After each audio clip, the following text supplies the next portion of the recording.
Hello guys, this is your friend and we are back with a new fanfic. Which is What If Naruto and Kurotsuchi are Prince and Princess Part 1. And if you enjoy this fanfic then please press the like button and subscribe to my channel for more fanfic like this. And now let's start the fanfic. The night was calm with a small breeze blowing through the young, 20-year-old boy's hair. He was lying in the grass naked with a young, also 20-year-old, black-haired girl in his arms. Her dull pink eyes stared lovingly into his violet orbs. She kissed his cheeks softly before laying her head down onto his bare and sweaty chest. The battle scars from the war evident on both of their bodies, but neither seemed to care. An orange Konoha Junin flak jacket with green border with an orange and gold layover on the side next to a brown Iwagakure Junin flak jacket with a black lying on top. Two katanas were stabbed into the ground with their blades crossing over each other.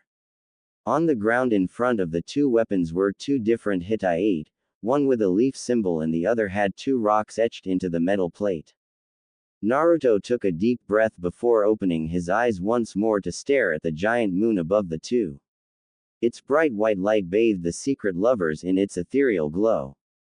Not much could be said, beside the fact that she was supposed to be his arch-nemesis. She was known as the Lava Princess by her enemies.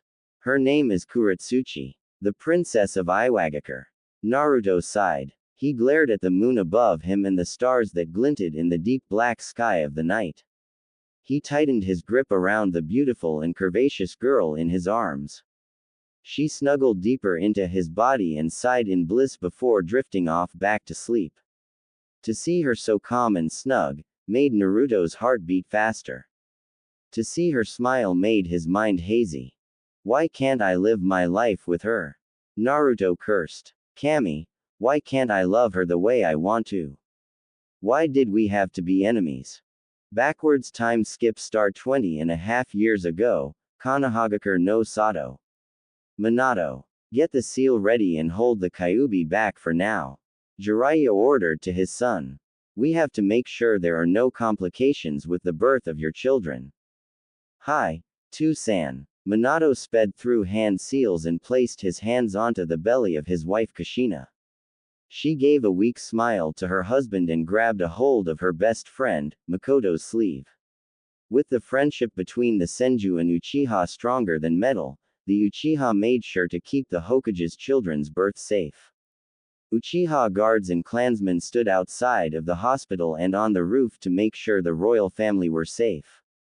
The current Hokage, Tsunade Senju, the mother of Minato, was working on making sure Kushina wouldn't have any issues, along with the Kyuubi trying to make sure his container wouldn't die from the strain. Tsunade wiped the sweat from her brow and continued to examine the pregnant woman as she continued to push out the twins. Come on Kushi-chan. You're almost there. Makoto smiled as she tightened her hold on Kushina's hand. Just another push and the first one will be out. Come on. Minato strained. From 5 different points around the operating table sat 5 men, 3 Senju sealing specialists, Jiraiya and Minato. They each held up a different hand seal with an aura of chakra surrounding their bodies. The amount of power being pumped into the ceiling. Minato struggled to keep his chakra flow constant, despite the fact that he himself had large chakra reservoirs. Suddenly, the sound of a crying baby sounded in everyone's ears. The sealers shut off their chakra flow and ran up to see Tsunade and Makoto holding 2 babies. One had golden blonde hair with vibrant violet eyes with 6 whisker mars, while the other had red hair with bright cerulean eyes like her father. Tsunade and Makoto showed Kushina her new children and smiled happily. Naruto, Kushina named the blonde. Kaide, she named the redhead. Makoto held Kaide out and let Kushina take her daughter and Tsunade lightly placed Naruto into the redhead's arms. Kushina smiled in bliss as she held her 2 children in her arms as tightly as possible. Her smile never left her face. They're so adorable, Tsunade smiled. Now, let's let her have her rest. We'll speak about the Kyuubi on a later date. In Kushina's mindscape. The most beautiful redhead of Konoha walked calmly through her mindscape with little care and came across a large house in the middle of a forest. Kushina shook her head when she smelled the smoke coming from the chimney. She opened the door and found a giant fox in a large robe over pajamas sitting in a recliner chair. He had a pipe in his mouth with a pair of spectacles to help him read whatever book he was reading. Ika Ika Paradise. A ride in heaven. What the air you doing reading that hideous smut? Kushina screamed in anger, terrifying the great fox from his read, causing him to throw the book from his hands and spit his pipe from his lips. The great fox blushed slightly and looked nervous. I don't know what you're talking about, Kushina. The Kyuubi laughed slightly at his little sister figure. I don't know what you mean by smut. Is that a new word? Doesn't matter. Kushina laughed while still retaining her deadpanned expression. Down to business. What are we going to do about you, Kurama? You had twins, right? The fox asked as he sat back down into his recliner chair. Yes, Kushina said. Do you have a plan? I do indeed. Kurama smiled slightly. It will empower both of them. What is it? I want Minato to split my chakra in half. My yang chakra will go to Naruto and my yin will go to Kaide. Kurama said before laying his head down on the chair. That's their names, right? Yes, it is. Kushina smiled. I like this plan. When do you want it to happen? Whenever you're ready. Kurama replied. Just as long as I get to take my normal nap. You're a lazy fox. You know that, don't you? Kushina asked with a small laugh. Whatever you say, Kushi-chan. Kurama yawned and cut off their connection. Kushina awoke in her hospital bed with her two newborn babies in cribs next to her own bed. Thousands of miles to the northwest. Through the many rocks, crevices and mountain ranges, the deep ravines and rock rain, there was a village hidden by the rocks and mountains that surrounded it. Its people were strong-willed just like the immovable rocks that they build their homes in. The people were celebrating the birth of life. The greatest gift from the kamis above, especially since the ruling family of the village was dying out. Kitsuchi Yamauchi of the Yamauchi dynasty of Iwagakure, the current Tsuchikage, raised his newest child before the people. Born just hours before the dawn of October 6, she was named Kurotsuchi, black soil. Next to Kitsuchi, in his wife's arms was Han, their 2-year-old son. The people praised the birth of a new child, and immediately showered the family with gifts and prayers for the new child. Within a few days of the child being born, she already had powerful chakra residing within her. Kitsuchi had the baby tested for special chakra, and indeed she did have special chakra. She had received a mutation of Jinten, dust release, and received the Yuten, lava release, Kekkei Genkei. Kitsuchi himself was a receiver of Bakuden, or explosion release. But he had a strange feeling that his daughter was going to be able to do more than just that. He shook his head from the thoughts and immediately turned from the people and headed back into the Tsuchikage palace. The walls of the palace itself were carved from the mountain itself. Once they entered the courtyard of the castle, there was a large garden, despite being in the most improper place to grow plants. Trees and flowers of varying rarity. From rare to almost non-existent. At the front gates of the walls, there were infantry with Ashigaru helmets with the kanji for earth on their helmets. In their hands they held naganatas and had katanas strapped to their sides. When the royal Kage family walked by, the guards tensed up and stood in parade dress. Kitsuchi nodded his head and walked straight into the main hall. The walls were adorned with traditional paintings and racks filled with weapons. There were multiple halls that lead through to the different parts of the castle. Each one filled with servants, guards or his Junin commanders. He turned to his wife and handed her his daughter and walked off towards the more secluded part of the mountain palace. After a few minutes of trekking and swiveling through the different halls and rooms, he came across a massive vault that had 20 guards standing in the front. 10 explosion release shinobi and 10 lava release shinobi. They stood guard and made sure that no one could come anywhere near the vault. But once they saw their Tsuchikage, they all parted and motioned for the seals on the gate to be undone. Is it time already? A deep and foreboding voice sounded from within the darkness. I was just started to enjoy my nap. Oh, shut up. Anything will be better than this. Another voice said from the darkness, though not as malicious and with a faint feminine tone. Kitsuchi shrugged off the killing intent and pure unkempt power and walked into the vault. Once inside, the darkness soon cleared out and the colors began to flow into his eyes. Standing in front of him was a massive 5-tailed dolphin horse and an 8-tailed wolf. The only two biju that Iwa managed to find and make deals with. My daughter has been born and is ready for sealing. Kitsuchi said. My son is more than ready, so I believe that it is time for us to make our strike against those, tree-hugging, Konoha scum. Indeed, Kitsuchi-kun, the 8-tailed wolf smiled slightly. But we should wait a few years until then. Time skip, 16 years later, Konohagakure no Sato. 16 years since the birth of Naruto and Kaide, Kushina and Jiraiya had been training the two in the arts of controlling their biju's powers. Even though the two halves of Kurama willingly gave their chakra to the two containers, the fox's power was still too much for the two children to handle. So for a majority of their life, they were subjugated to rigorous training in the shinobi arts, proper etiquette, and educated by the highest level of educators. Naruto took more to being a shinobi than being the proper prince that everyone wanted him to be. He was a powerhouse with nearly infinite chakra reserves. Too bad he couldn't control it yet.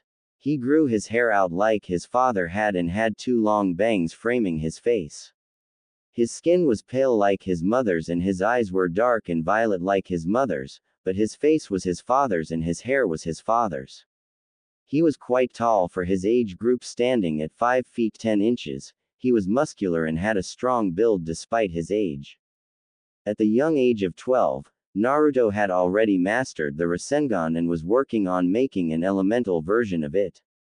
He not only did that, but he mastered a massive arsenal of wind and lightning jutsu, with his favorite wind technique being the Fuden Dai Renkuden wind release, great drilling air bullet, and seemed to have mastered the Hiraishin. He also took on Kenjutsu just like his mother and was already at master level, thanks to the training regimen that Minato's personal Anbu trainers put the young prince through. When the Anbu found out about his elements, they were surprised at the fact that the two elements he had control over cancelled each other out. It was not only a rarity, but also almost impossible to happen. No, it is impossible to happen, but somehow, Naruto was able to do it. Throughout his training and combat prowess, he became almost as fast as his old man himself. Because of this, he was called the Kogen no Oji, or the Golden Prince. He studied, despite being like his mother, he managed to make it through all of the royalty lifestyle and history of the Senju. He was taught to respect his elders and respect the Uchiha. Through all of this, Naruto wasn't alone. He always had his twin sister Kaide at his side. While she was a very talented kunoichi, she took to being a princess more than being a trained killer, even thought she was really good at it. She preferred to be a fuinjutsu specialist if anything. She, like the true Uzumaki she was, felt a natural pull towards the art of seals. She made her first fully functioning trapping seal when she was only 5 years old. Even though she wasn't one to actually hurt another human, she was a master with fire and she was also a gifted sensory shinobi that can sense anyone within a mile radius. Though she was slow compared to her twin, she packed a punch like her mother and grandmother. With her near-perfect chakra control thanks to being trained as a medic and sensory type, she gained recognition as a support-type powerhouse. She had also taken up Kenjutsu but not for the same reasons as Naruto. She took up Kenjutsu for one reason. Uchiha Sasuke. The Uchiha was a very powerful and tough boy. He and Naruto had also gained a close bond that has the same effect of brotherhood. Kaide met Sasuke and the two immediately became friends. Sasuke, Being an Uchiha prodigy child like his elder brother was, he had unlocked the fully matured three-tomoed Sharingan by the age of 7. He was also smart about what he did, and he was slightly conceited. Not only that, but he had a natural talent for kenjutsu and fire techniques. He was quick on his feet, though not as fast as Naruto was. Sasuke was so graceful with his movements that he was able to impress Kaede, who made a name for herself being the next Ice Queen. The Uchiha had a natural talent for using whatever weapon you gave him, be it a bow and arrow, or just the bow, he'd be able to take down an entire unit of experienced shinobi and infantry. Sasuke, even though he normally didn't show it, he did feel a small crush on Naruto's sister. She liked to eat, she could hold her own in battle, and she was gorgeous. Sasuke thought to himself, what's not to like? He just didn't say anything about it because he was trying to keep impressing the Hokage and his wife. As it was, Sasuke was poised to be arranged to marry the princess to strengthen the ties between the Uchiha and Senju, while Naruto was already engaged to Yamanaka Ino, since they were children. Elsewhere in Iwagakure no Sato, Kurotsuchi used the past 16 years for meticulous planning and preparation for the coming war between his nation and Minato's. Kurotsuchi narrowed his eyes at the war table in front of him. Already many of his pieces were in place, but he was delayed. He needed more time, which was something that he didn't have the luxury of. Already his daughter was learning the secrets of Jinten and mastering her Uten from his father, and he himself was teaching her Bakuten. She was by far the most powerful kunoichi of the 5 villages of Iwa. She showed extreme skill in kenjutsu and had defeated her first enemy division when she was only 7 years old during a war with a neighboring nation. She was also getting quite beautiful, taking on the beautiful looks of her mother, with the strength and power of her father. She had the eyes of her mother, dull pink eyes that held so much emotion and smugness in her attitude. She had a quick tongue and a quicker fist. She was highly proficient in taijutsu and her Kekkei Genkai and Kekkei Tota. As the time for war came closer and closer, Kurotsuchi became more and more worried that his daughter would get distracted and lose her touch, especially if the rumors of this Kogen no Oji were true. His daughter was 16 and was at that dangerous age when hormones start messing with teenagers' heads and cause them to lose their combat effectiveness. The Yamauchi name was on the line this time. He couldn't afford to have his daughter fail to keep the enemies of Iwa at bay, let alone fall for her enemies. Kurotsuchi then thought back towards his son's abilities and smiled slightly, before letting it falter. Han was indeed a powerful boy and a giant one at that, but he relied on the power of his Biju too much. The Biju itself started to mess with the boy's head and made Han go on rampages at random intervals year-round. Han, though, had somehow received Joden, steam release, and used his steam to aid his special taijutsu style. The secret to the two children's powers and strengths was the 2 Biju sealed within them. Han had the 5-tailed dolphin horse, Kokuo, while Kurotsuchi held the great 8-tailed wolf, Kuyoko. The 2 Jinchuriki were masters of their Biju and used their powers to their fullest extent whenever in combat. At least Kurotsuchi knew what to do. Kurotsuchi took a deep breath and sighed in exasperation. He had read over a proposition by the Kamizuru clan to wed Kurotsuchi to his youngest son, Jibaki. The man sighed and scratched his brow in frustration. It seems that it would be the best way to get the Kamizuru clan on his side for the coming war. It can't be helped, I know she'll understand. Kurotsuchi signed the proposition. The village comes before personal gain. Akiyama, Kurotsuchi shouted. A man dressed in the Junin outfit of Iwa burst through the door and bowed to his cage. Kurotsuchi handed the shinobi the scroll and had the shinobi take off from the office. Everything is going to plan. Kurotsuchi smiled brightly. Now the Yamauchi will finally rise to the top and defeat the Senju of Konoha. A few months later, Naruto ni? Kaede asked. Naruto ni? Kaede asked once more. Naruto ni? Kaede screamed in the golden-haired boy's face, scaring him from his thoughts. What is it, Kaide-chan? Naruto asked as he looked up from his position on the ground next to his sister. The Namikaze twins sat on a large hill with a single tree standing at the crest of the hill overlooking a large park that Kaide happened to love so much. This tree was where Naruto had asked Ino to marry him. This was the tree that had the three young adults coming to over and over again, to help make it grow, and good thing too.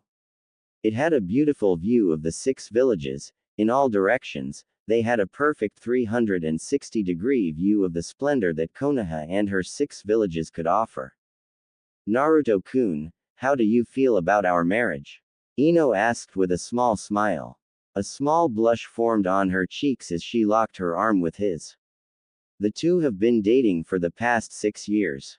They found out about their secret engagement on their 3rd year of their relationship.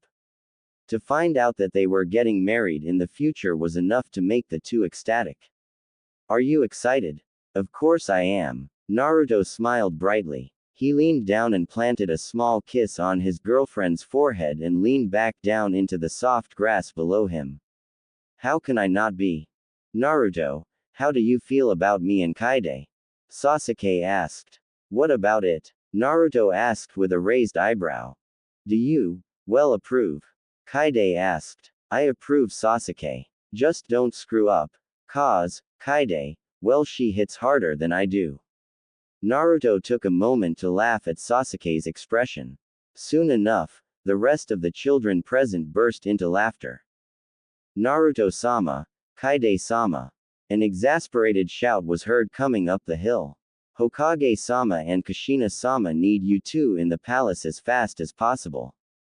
Understood. At the Hokage palace. What is it, father? Kaide asked. We are gearing for war, Minato said calmly. Iwa is becoming extremely militant. Naruto, Kaide, it's good to see you too. A voice sounded from behind. Both heads turned and smiled at the man behind them. Ero Gigi. The two ran up to the old man and embraced him in a tight hug. Jiraiya had a blank expression on his face when he realized the nickname that they just gave him. For the past 9 years, they've been calling the old Sannin that nickname, and everyone seems to love it, except for Jiraiya. The name seemed extremely fitting for the old man. After the hugs were over, they backed away and let the old man walk over next to the throne of Minato. So, Ero Gigi, how is Iwa getting militant? Naruto asked. They are tearing through Taki no Kuni and Kawa no Kuni without any care. Jiraiya said. Not only that, but they are getting dangerously close to our interests. Who are their VISs, very important shinobi? Kaide asked. They call them the Lava Princess and the Steam Prince. Jiraiya said. They are both Jinchuriki of 2 different Biju, the 8-tailed wolf, and the 5-tailed dolphin horse. What? Kaide went pale. They must be a part of the royal family of Iwa. They are. Minato said. Yamauchi Kurotsuchi aka the Lava Princess is the youngest daughter of Yamauchi Kitsuchi. Yamauchi Han aka the Steam Prince is the eldest son of Kitsuchi. The two of them are extremely powerful. Here. Minato tossed his 2 children a bingo book. Naruto opened the bingo book and turned to the Lava Princess. Yamauchi Kurotsuchi. Height. 5 feet 3 inches. Hair color. Black. Eye color. Dull pink. Appearance. Wears the maroon kimono of Iwa underneath a brown Iwa flak jacket and wears a black of armor over the vest. Wears short shorts with fishnet leggings and black shin guards. Rank. SS classed. Info. Knows Jinten techniques, highly proficient in Yuden techniques and is learning Bakuden. She is a master with her Tanto knife. She likes to toy with her opponents and doesn't take her enemies seriously. Run on sight. Do not engage. For Anbu leveled shinobi or higher. She will kill with no remorse. Naruto continued to stare at her picture. She looked beautiful with her heart-shaped jawline and her pinkish eyes. She had a smirk on her face. It looked like the same kind of smile that Naruto would have when he'd take down a team of Anbu in training. He looked over the picture and realized that she was hot. He looked up to see his father with a disapproving look. Naruto. She is the enemy. I know that she's beautiful, but you must steel your resolve. Make sure that you don't fall for whatever lies or seductions that she might have planned out for you, my son. Minato said sagely. You and your sister will move into Taki no Kuni and help them in their fight against Iwa, but do it secretly and wear masks. I don't want Iwa getting an idea of what we're doing. For this mission, you two are officially promoted to Junin rank. Be careful and be safe. And don't use Kurama's power.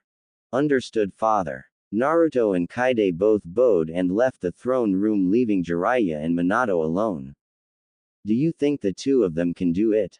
Jiraiya asked. I don't know. Minato sighed. I just hope that his Hiraishin is better than mine.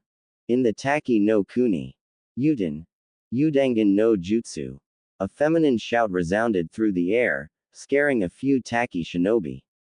Just before they could escape, the fast-flying bullets shot through the air and bored holes into their bodies.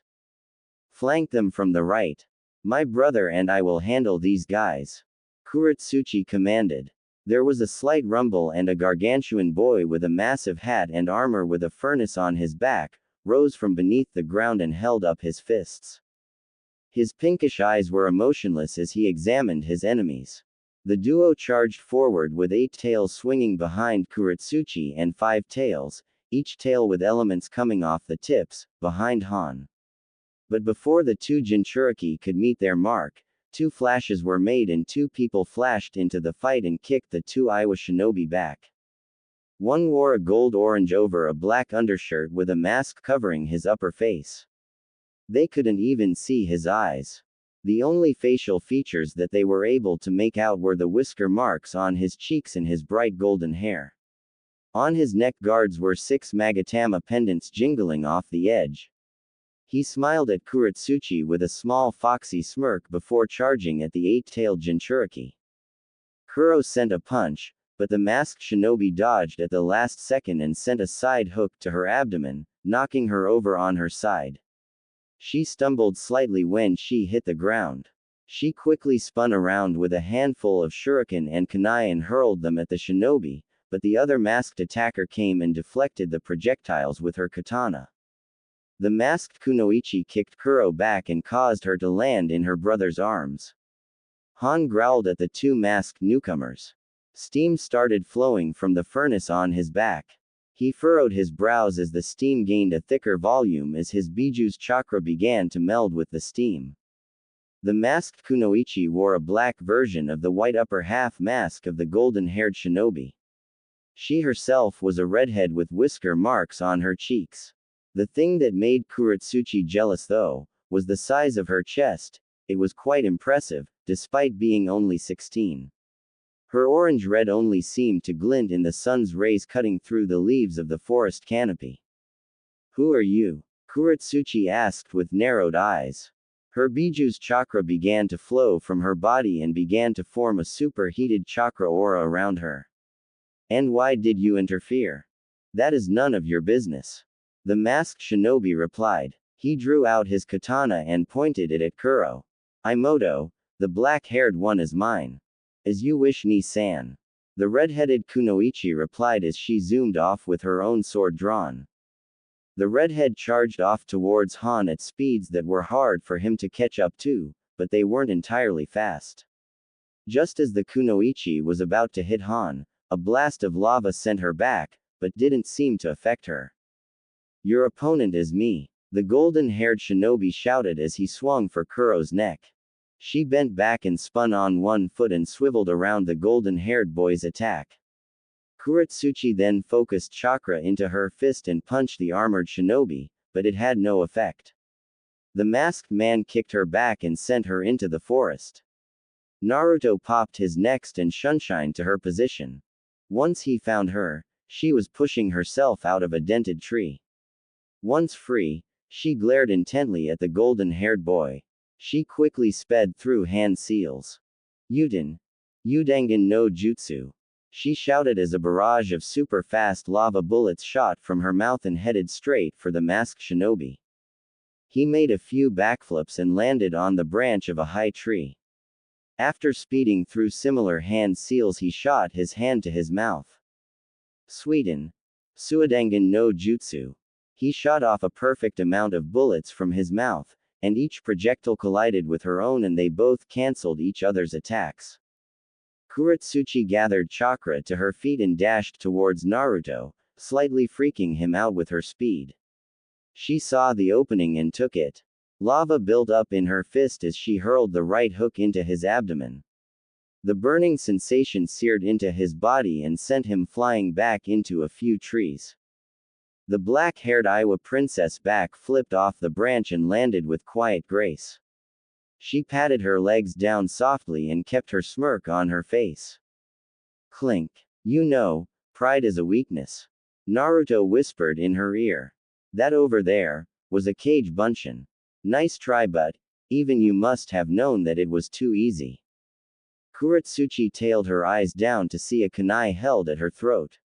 She took a calm breath and shut her eyes to think.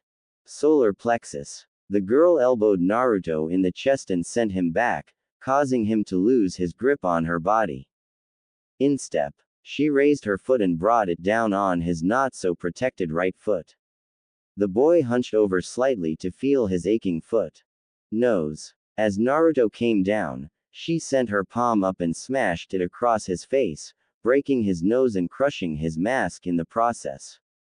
Groin. As the shinobi fell back, she reeled her foot back and hurled it towards his unprotected groin. Once the hit connected, Naruto let out a girlish scream and fell to the ground, rolling around in pain as tears poured from his eyes. His right hand covering his groin and his left holding his broken nose. Quote exclamation mark quote. Naruto howled in pain. I was trying to be nice, but. His poor voice was now a few octaves higher than normal. Kurotsuchi smirked and kicked the boy over and looked at his face. Vibrant purple eyes glared viciously at the kunoichi. It seemed to entrance the young princess.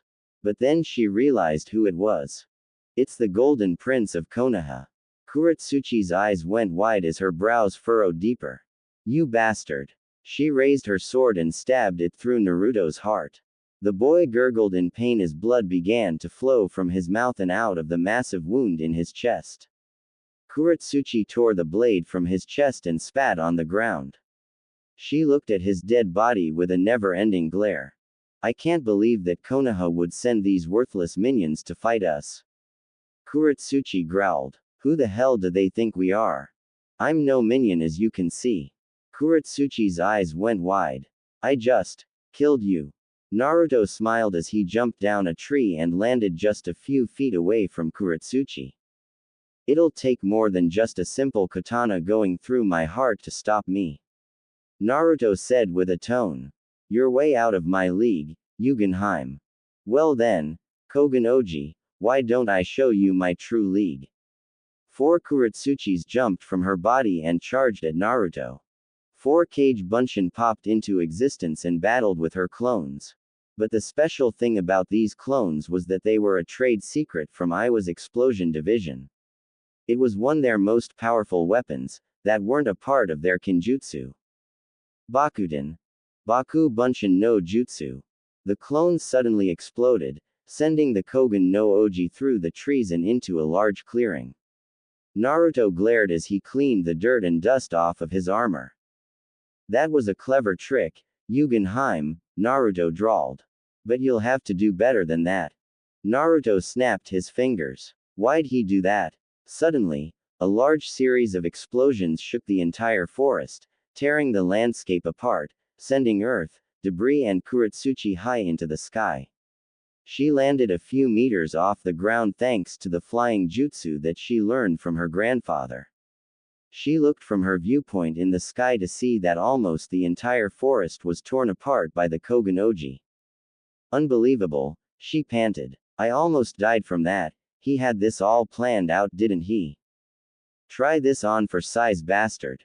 Kurotsuchi held her hands together and focused her chakra together, and once she opened her hands, a small 3-dimensional cone formed in her palms. Jinten. Hakuri no Jutsu. The cone expanded and shot for the Golden Prince. He only smiled and drew out a three-pronged Hiraishin kunai. The knife floated for a while, as the blonde sped through some quick hand seals. Just as he finished, he grabbed the kunai and held open his palms. Right before Kurotsuchi's attack could hit its mark, the attack was sucked into a massive portal as seal matrices spread around the attack and disappeared altogether. Kuro panted slightly in anger and floated down to meet Naruto face to face. The two glared each other eye to eye before taking off with amazing speed in both of their legs.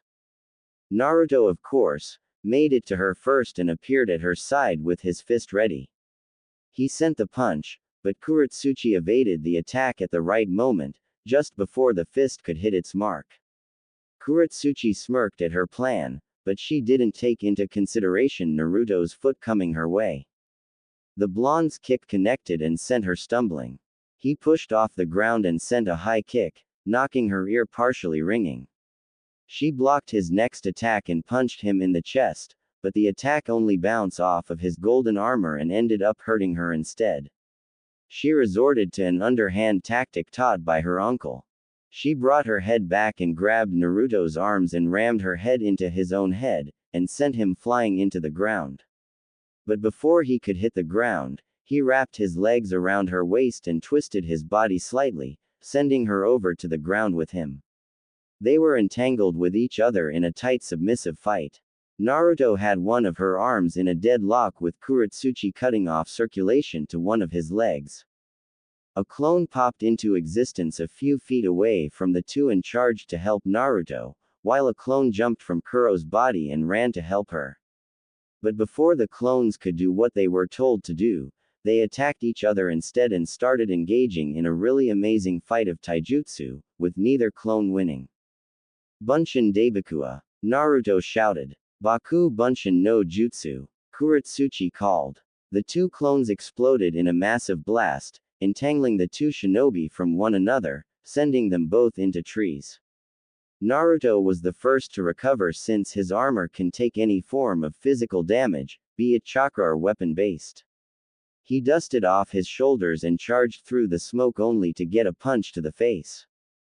Come on. Is that it? Just before Kurotsuchi could hit him, her temporal lobe got bashed by Naruto's right elbow, sending her stumbling with a slight headache. Naruto turned and saw her faint shadow and started sending the punches to her body. One punch hit her cheek, cracking her jaw slightly. Naruto then sent a leg sweep and floored her into the grass. She rolled away though, right before the Kogen Oji could connect his axe kick. She pushed herself off the grassy clearing and sent a power punch to Naruto and dented his armor, to both of their surprise. Naruto sent a quick drop kick to Kurotsuchi, but she evaded and grabbed his leg instead and hurled him out of the smoke cloud and into the open. Once the smoke cleared, it came to reveal two more masked shinobi. One had a Chikuto katana with lightning pulsating off the blade while the other had long blonde hair with a blade made pure water. Kurotsuchi smirked slightly before sheathing her kunai. She gave the two newcomers a small smirk and shrugged. It was fun fighting you Kogen no Oji. Kurotsuchi smiled sweetly. I hope we meet again. Next time, I won't hold back. Naruto replied with the same tone. Ya ne, kakoi. Kurotsuchi vanished in a puff of smoke, leaving a snickering Sasuke, a dumbfounded Naruto and a seething Ino. Suddenly Kaide entered the battlefield with a confused look on her face. She walked up to her twin and sheathed her katana. Han just ran off, I was just about to beat him too. Kaide whined. So, how was your fight Ni-san?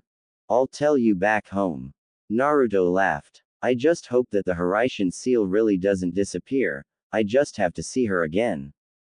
In a faraway distance in the trees. Dear Yamauchi Kurotsuchi. I wrote this during our fight. I needed you to know something.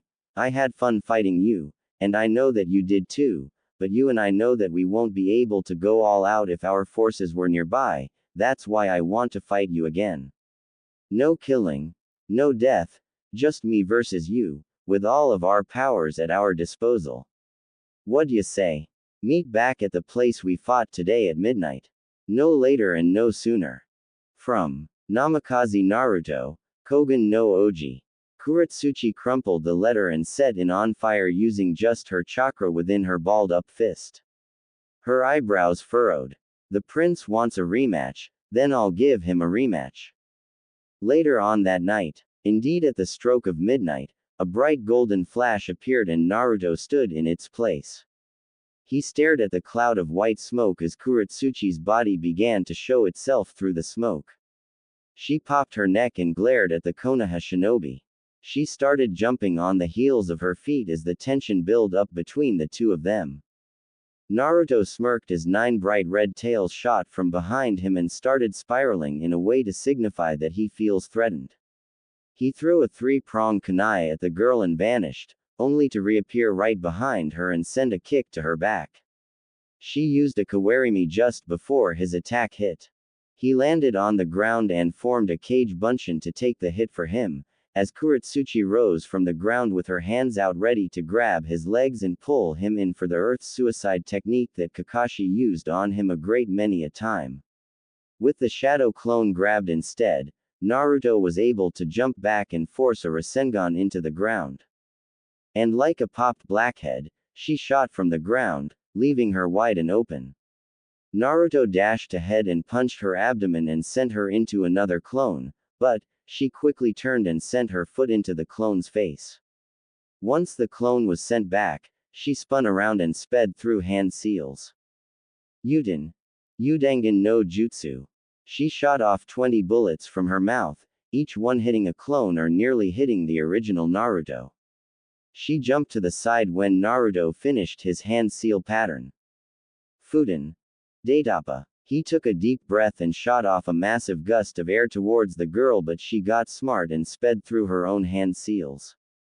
Kaden. Gokaku no Jutsu. She sent the fireball towards the wind user, but he channeled lightning chakra all over his body, and used the electrical volts to cut through the incoming blaze, but he managed to make it out of the attack radius. Uden. Yugen Numa no Jutsu.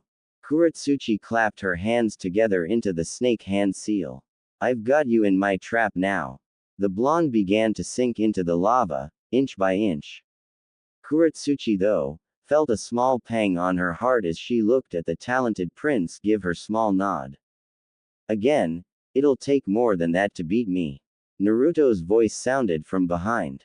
Kurotsuchi jumped in surprise and drew out her katana and clashed the blade with his own. She raised her blade and brought it down for a quick attack at his weaker side, but he was able to clash his blade with hers and parry the attack, leaving Kurotsuchi open in the front. She let Naruto stab forward, but once he did, she dodged the attack and grabbed the blade of his katana and used all of her strength to grab a hold of the weapon and fling it from his hands. Naruto backed away and sped through hand signs. Kurotsuchi saw this and backed away a few feet, not noticing the 3 cage bunshin making their way around her flanks. Once she finished her seals, she brought her hand to her lips. Kaden. Gokaku no Jutsu. Kurotsuchi shouted out. Sweden. Dai Mizu Bakufu. Naruto shouted just as Kurotsuchi finished her call. The 2 attacks collided and caused a massive explosion of steam to cover up the entire battlefield. Kurotsuchi smirked and sped through a different set of hand seals. Since her elder brother was known as the Steam Prince, he taught the young princess a few steam techniques. Joden. Just before she can finish her jutsu, 2 clones burst through the steam and one punched her cheek, while another sent a swipe kick, completely throwing her off her game. But she couldn't get herself into position again. Once the clones dispersed after hitting the young girl, another clone charged from behind with golden light flowing off of his super fast moving body, and rammed a low-powered Rasengan into her back, firing her off towards the real Naruto, whom of which, was just waiting with his arm outstretched. She racketeered into his arm, and hit him with a powerful strike, nearly sending Naruto down with her. But Naruto channeled chakra into his arm to keep it steady, and managed to simply knock her out. With a small laugh, He laid her down on the grass and placed a Hiraishin seal somewhere she would never see or feel, and put another seal to hide it from view. Just before leaving, he filled out a scroll with a letter and placed it next to the young Iowa girl and flashed away before anyone could notice anything. Backwards time skip end, 4 years later in the present day. The sound of chirping birds shook Naruto from his thoughts. He looked to the sky and found that the morning was coming. He sat up and woke Kurotsuchi from her sleep with a quiet whisper and told her to get dressed. After a few minutes of dressing and a few more kissing, Kurotsuchi stopped and gave Naruto a small smile before popping into a puff of smoke, leaving the golden-haired boy alone in the same clearing that they first met and fought in. He stretched as he fixed his armor and strapped his sword to his side. With a flash of golden light, he was gone.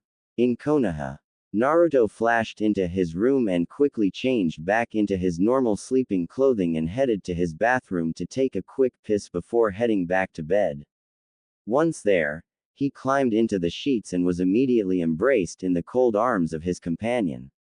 Yamanaka Ino. A small wedding band was around her left ring finger. "Where have you been?" Ino asked in a soft and groggy voice. "I've been quite lonely. I was just going out for a walk," Naruto replied as he kissed the young blonde on the forehead. The sun was brighter than what it normally was. The 20 years old, Naruto squinted for a good portion of the day so far and it was already midday. He was wearing his golden armor, like he usually did with the Konoha Hitai tied around his forehead.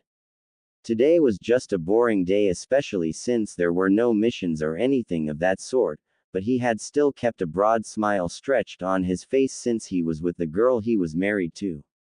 Yamanaka Ino. Ino had an ethereal glow about her that made Naruto blush. His heart beat heavy by just with her. It was a feeling that he thought he'd forgotten he had for the platinum blonde. In her left arm were a handful of bags and in her right arm was Naruto's left arm, interlaced with hers. Everyone bowed and gasped at the couple as they made their way through the street. She would stop and converse with the villagers and even played with some of the children who came up to the couple. She sighed and would playfully poke Naruto on his cheeks while still not noticing his frown. The two were walking a calm pace through the village and bought things here and there, wasting his infinite money on useless things for a woman, but Naruto didn't protest. Even though he was enjoying his time spent with his wife, his mind wasn't there or anywhere for that matter.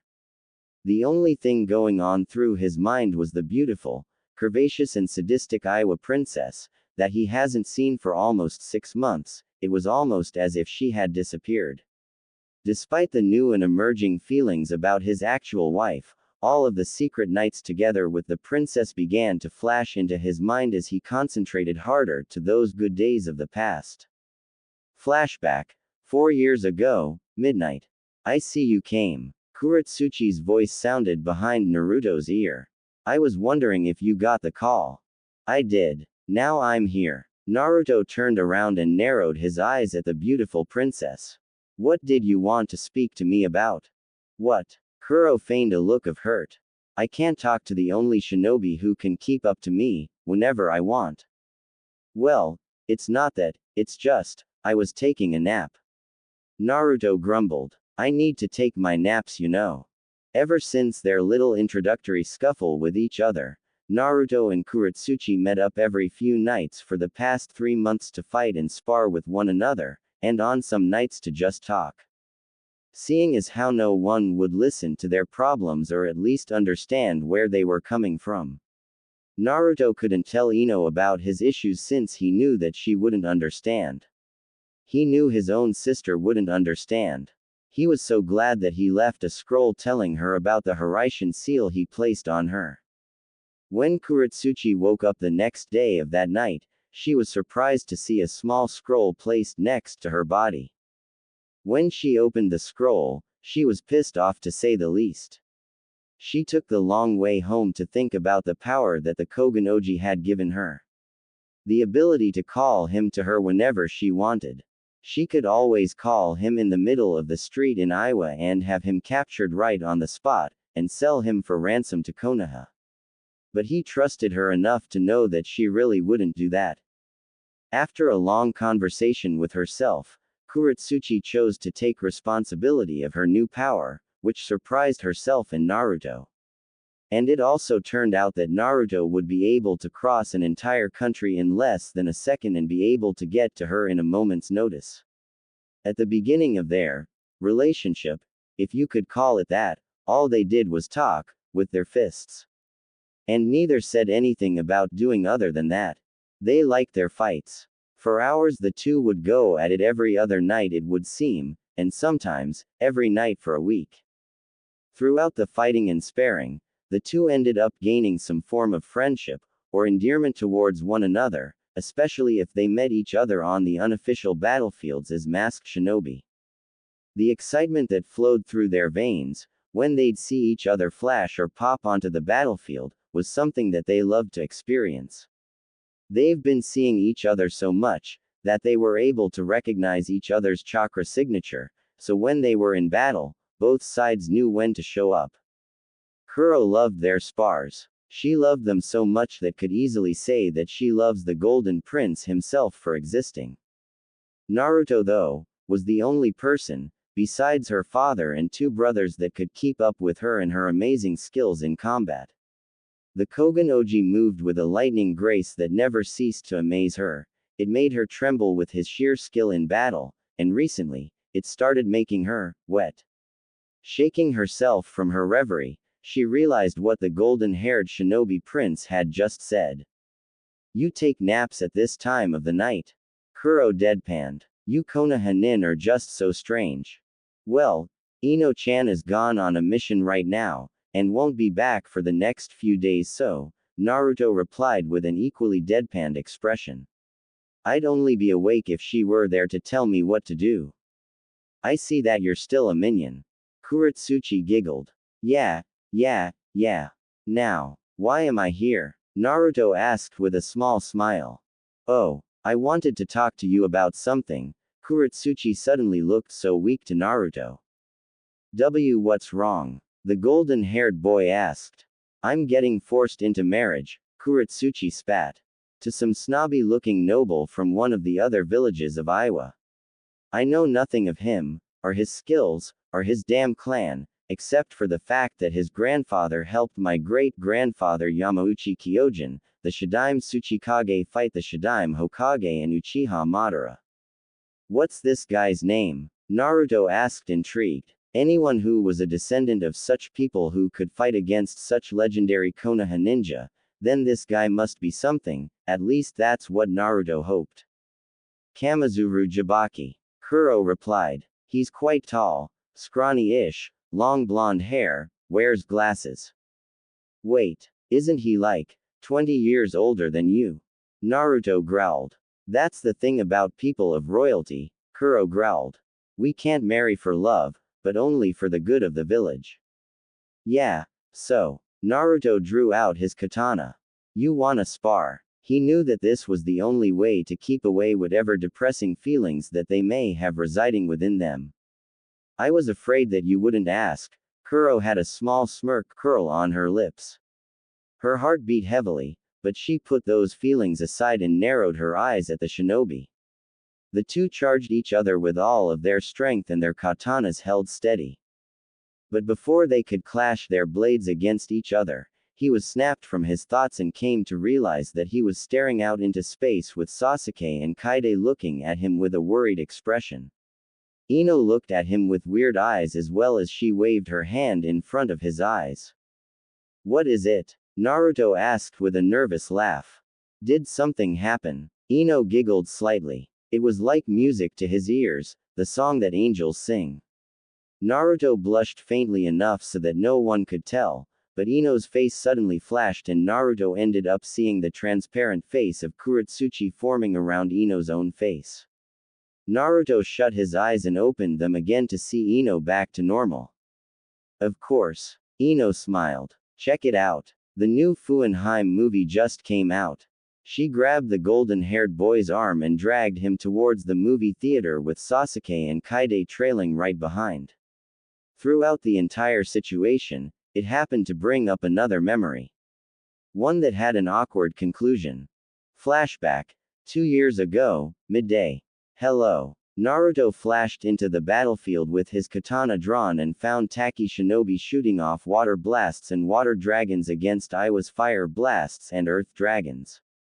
The entire battleground was scorched and ruined, with large boulders protruding from the ground, and tons of overturned earth piled high like man-made hills. Fires were raging throughout the clearing for as far as Naruto could see. He dashed through a falling boulder and weaved in between a spiraling water dragon and sped through hand seals once a glob of lava flew over him. Sweden. Sujinheki. Naruto shot out a large blast of water, hardening and cooling the terrifyingly hot liquid. Once the rocks were formed, he used his katana to cut through the hardened lava and dashed through the rocks and landed onto the ground, surrounded by Iwa shinobi and footmen. A footman chose to slash for the golden armored masked man, but Naruto quickly spun around with his katana held out and slashed the man's throat open. Once he was finished, Naruto kicked the dead man away and dodged a flying kunai and sent his own at the shinobi who threw it at him. The Kyuubi Jinchuriki jumped up and sped through hand seals to evade a flurry of shuriken and kunai flying at him from all directions. Kaden. Goka Mekyaku. The boy spun around while still midair, surprising everyone with the power of his attack, especially Kurotsuchi. The extremely powerful flames scorched through her men and melted their skin. The heat was so powerful that the forest started catching on fire, even though they weren't even hit by the flames. Once Naruto landed into the eye of the inferno, he sped through even more hand seals. Fuden. Kami Maikai. A massive gust of wind started to build up around Naruto but then soon enough, formed into a massive tornado that began to expand and blow back all the flames and clear the battlefield of any and all forms of fire and combatant, save for one girl with short black hair and dull pinkish eyes. Wow. That's an interesting attack that you got going on, Naru-kun. Kurotsuchi drawled out the honorific. Caught me off guard with your affinity for fire. Well, I am known as the #1, unpredictable shinobi of Konoha. Naruto smirked as he drew out his katana. Shut up. No you're not. Kuro deadpanned. I called you here because I wanted a challenge. Fighting these minions are pointless. You asked for it then. Don't say I didn't warn you. Naruto smirked. What war? Kuro was punched on her cheek by a shadow clone, and sent flying to her side, but before she could hit the ground, another blasted shadow clone came out and punched her other cheek and sent her flying in the opposite direction like a ping-pong ball. It wasn't even a second into the fight and she was already getting embarrassed. Just as she took notice of the incoming shadow clone, she drew out her lucky tanto and dug the knife into the clone's chest, dispelling it in the process and giving her enough room to maneuver around and get ready to fight her opponent head-on. She grabbed a handful of kunai and hurled them at Naruto, whom of which, promptly dodged. Kaden. Gokaku no Jutsu. Kurotsuchi shot off the childish jutsu and got the planned results. Just as the flames hit Naruto, he flashed behind her and held his kunai ready to stab her. It seems you've already. Wait, what? Kurotsuchi began to melt, revealing another Kurotsuchi smiling right at him with a giant smile. Bakuten.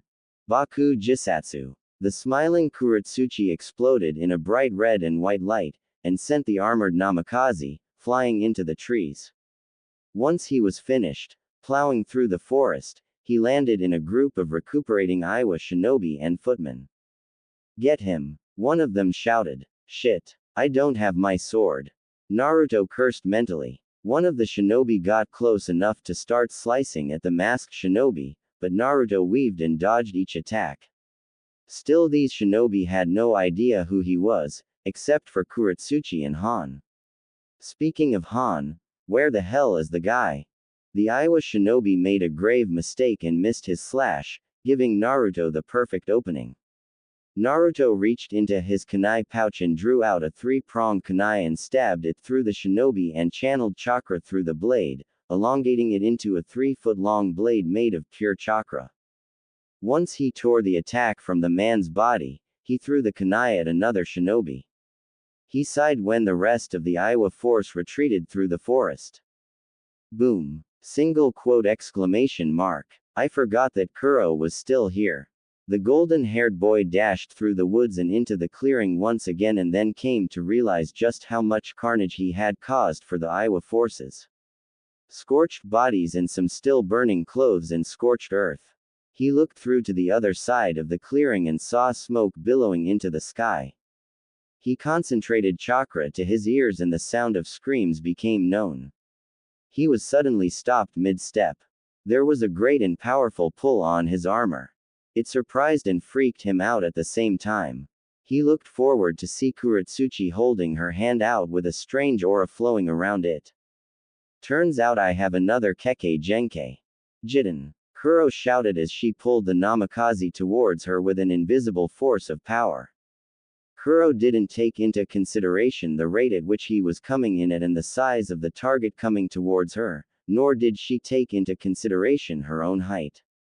She just pulled the namikaze closer towards her. In a sudden action, the two clashed. But not with their bodies, or swords. Not with their fists or kicks, but instead with their lips. Naruto-kun, Ino-kun. You've been staring out into space lately. You know I could always have my father clear up your mind. In a moment of silence, Naruto stared deep into her teal orbs and for a moment, felt like he was floating in the sea. Her eyes held so much depth that he was literally about to lay down and bathe himself in peace and serenity. But then he just realized what she just said. No need for that, Ino-chan. Naruto coughed slightly. Are we waiting in line for tickets? No. If you weren't staring out into space, you would have noticed Kaide stealing your wallet to pay for our tickets and administration. She even used extra money for food. Ino laughed at Naruto's deadpanned expression. Her smile made Naruto blush. Those white teeth and beautiful smile stretched across her face, only served to accentuate her beauty to its highest form. Thank God his Kage Bunshin were on their way getting the surprise ready. He wanted to impress his wife today. It's alright. At least we get to see the most beautiful actress in history perform in the most famous movie series in history. Ino smirked. Ika Ika Paradise. The movie series. Naruto smiled brightly with a faraway look on his face. Sparkles and glitter glowed and glinted in his eyes as every other man in the movie theater ended up with the same expression as Naruto, just at the mere mention of the name. Baka. Ino lodged her fist into the back of his head and sent him crashing onto the floor of the movie theater, catching the attention of most of the village couples and families. Most of them laughed along with the Yamanaka princess, while others shook their heads at the immaturity of their prince. That was fun, Ino smiled. I'm so glad that his father isn't sending him off on those missions anymore, now we can spend time together. Ino bent down at the writhing Naruto and giggled before helping him up to his feet. That was uncalled for, Naruto whined. Whatever, Naru-kun. Just come on. We have a movie to catch. 2 hours and a half later. Naruto stretched and yawned. The movie was amazing, but since he didn't have any sleep the night before, he ended up falling asleep in the movie theater while the movie played. It was a strange thing to prospect in his half-asleep mind, as his dream began to change and morph into something different and into a closer-to-home adaptation with a cast of people based on his life. He sighed when he realized that he couldn't keep up his relationship with Kurotsuchi. It's been 6 months since they last spoke or fought, and Naruto in turn used that time to spend with his wife and twin. It's been a long time since he and his wife got to hang out and actually be a couple, but now that they are, his life has never been better. He didn't have to hide from people or have to meet in secret. He could show his love for her and no one would care. But still, he couldn't fathom how confused he was as the dream played out. It seemed more like a premonition than anything really. It was too vivid to be called a dream, but too out there to be called a reality. He couldn't understand. But at least it was over. He could go on a date with his wife of 2 years and his two other favorite people in the world, Sasuke and his twin sister, Kaede. So where are we going off to tonight? Sasuke asked. Somewhere special. Naruto smiled. How so exactly? Ino asked. It's just something that Naruto ni and I put together for all four of us. Kaede smirked. So sit tight and be patient. In Iwagakure. Why don't you ever moan when we Kuro-chan? A miserly man sounded from behind the black-haired girl. He wrapped his arms around Body and grabbed one of her, but she promptly slapped it away. It makes me feel like you're being rebellious. Jabaki took a sip from the bottle of sake in his other hand as he tightened his grip around her right. Kuro grunted and gripped the dresser as tightly as possible. She gritted her teeth when he started rubbing his hand around her. Wait, I thought this stuff turns you on. Well, you thought wrong. Kuro spat. Only works when Naru-kun does it. I'm your husband though, Jabaki whispered into her ear. He quickly grabbed her by the waist and threw her into the bed behind him and immediately got to work. Kuro, though, was kicking and screaming obscenities, but to no avail. What did she expect would happen? This is all she's done for the past 6 months. Her husband thought he was going to get some tonight. Kurotsuchi spat on his face and slapped him off of her body. A small trail of blood trickled out of his mouth and dribbled down the side of his lips. He took off his glasses and put them on the bedside table. Kuro had a look on her face as Jabaki quickly got up from his position on the floor. He backhanded Kurotsuchi across the face and pulled up a stool and sat down while putting his hand under her chin and forcing her to look at him. Kurotsuchi growled slightly but deigned from fighting him. For 6 months, she was treated like a prisoner, and that meant that she couldn't see Naruto. For 6 damn months she couldn't see him, hear of him, or just feel him. Jabaki sighed and threw her back into the bed. He scratched the back of his neck and put his glasses back onto his face and left the bed. He walked up to the bar in his room and drew out a bottle of super rare platinum tequila and poured out enough to just fill up a shot glass before downing the entire thing and hurling the glass towards Kurotsuchi. Good thing he was drunk, or else that shot glass would have cut her cheeks open. Now I wonder how your father would feel about this, how should I put it, unresponsive behavior. Jabaki asked as he poured himself another shot. My father wouldn't like this at all, and would feel betrayed and break off our deal with Kitsuchi-sama. I wonder what your father would. I get it. Kuro growled. Now then, would you mind showing me those wonderful tits you have? She sighed. For the past 6 months, this is what she had to deal with. She just prayed to Kami that Naruto would be able to find happiness unlike her lonesome self. She shrugged herself back to normal and stood up while reaching for her shirt. She bit her lip feeling like she's betraying Naruto, but complied anyway. The village comes before personal gain. She lifted her shirt high enough to reveal her plump and let them plop free of her shirt and glared at Jabaki while he stared intently. He walked towards her with a slow pace and wrapped his effeminate hands over her mounds and started licking the nub. He rubbed his thumb around the areola and pinched her nipple, slightly pissing Kurotsuchi off. For the longest time, it was only Naruto-kun that could touch me like this. Kurotsuchi bit her lip as she tried to fight back the tears.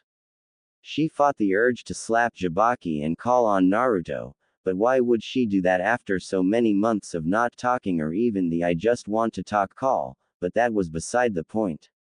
This is what was important for the Yamauchi clan. Suddenly a team of Junin burst into the room followed by Kitsuchi himself. Kurotsuchi pushed Jabaki off of her and dropped her shirt and bowed to her father. All them shinobi had serious expressions on their faces. They were fully dressed with armor and weapons at their sides. There were Iwa Anbu standing guard outside of the window and outside of the building. We need you for something, Kurotsuchi, Kitsuchi said with narrowed eyes. It seems that your brothers have told me some very compromising information about you and a certain Kogen Oji no Konoha. Kurotsuchi was about to say something in her defense, but Kitsuchi raised his hand and shut off any form of protest from his daughter. We know that you've been seeing the Golden Prince, Kurotsuchi. It was confirmed by multiple sources. Kitsuchi said with an unreadable face. Suddenly a strange feeling washed over Kurotsuchi, starting from the base of her neck into the rest of her body. What information were you able to get out of him while you two fight during the nights? Phew. Holy Kami. I thought I was a goner there for a moment. Kuro steeled her resolve and looked at her father straight in the eyes. Not that much. Just his personal life and a few things about his friends. Oh, from what I can remember, his best friend's birthday is coming up soon. Really? Kitsuchi asked as he rubbed his chin. Which friend? The feeling began to drown her brain and made her feel hazy and like she was floating. Uchiha Sasuke. She replied. She wasn't even able to shut her mouth. He's turning 21 in 2 months on the 23rd of July. The entire Uchiha clan will be face shit drunk during all of this. Entire Uchiha clan? Kitsuchi asked, trying to goad more information from her. Yes. The entire clan. Like everyone. Kuro said. What just happened? Understood. Get more information from him. We'll need to come up with a plan to start off our war with a bang. Kurotsuchi looked down at the floor while all the shinobi left the vicinity and left Jibaki to continue what he was doing. He suddenly tackled Kurotsuchi and started working on her pants. She stared aimlessly at the ceiling of their room and sighed once again before looking away from Jibaki. I need to speak to Naruto-kun, Kami, I just miss him so much. In Konoha, Naruto smiled as Ino gasped at the sight. Sasuke looked at Kaide with a small blush on his cheeks. Faggot. But putting that aside, the four sat on a large blanket with a basket filled with different bento boxes filled with all kinds of wonderful ingredients. Ino smiled brightly as she took the first bite into her bento. Almost immediately, her mouth exploded with a billion different flavors fighting for dominance. It was an exhilarating experience for her. She always loved the Namikaze twins' cooking. Sasuke sighed as he drank a full bottle of sake dry. He smiled at Kaide and kissed her cheeks while getting some rice that was stuck on his lips to get stuck on her cheeks. He looked down and grabbed one of the bento and popped open the top to see his bento shaped and molded and formed into a Sharingan eye. With 4 Uchiha fans on its top and bottom and both sides. He looked over to Kaide and smiled brightly. Thank you, babe. Sasuke smirked. Shut up, Sasuke, and get a room. Naruto called out in between the kisses he was giving and receiving from Ino. They sat in relative silence after the makeout sessions ended, and ate their food peacefully. The sun was slowly setting in the distance, bathing Konoha in a grand orange-red hue that seemed to calm the 420-year-olds. Naruto's fingers were tightly laced with Ino's. A small smile was spread across his face as he stared off into the villages and watched the people go about their normal business, and came to realize something. He needed to speak to Kurotsuchi about their relationship, and what they should do.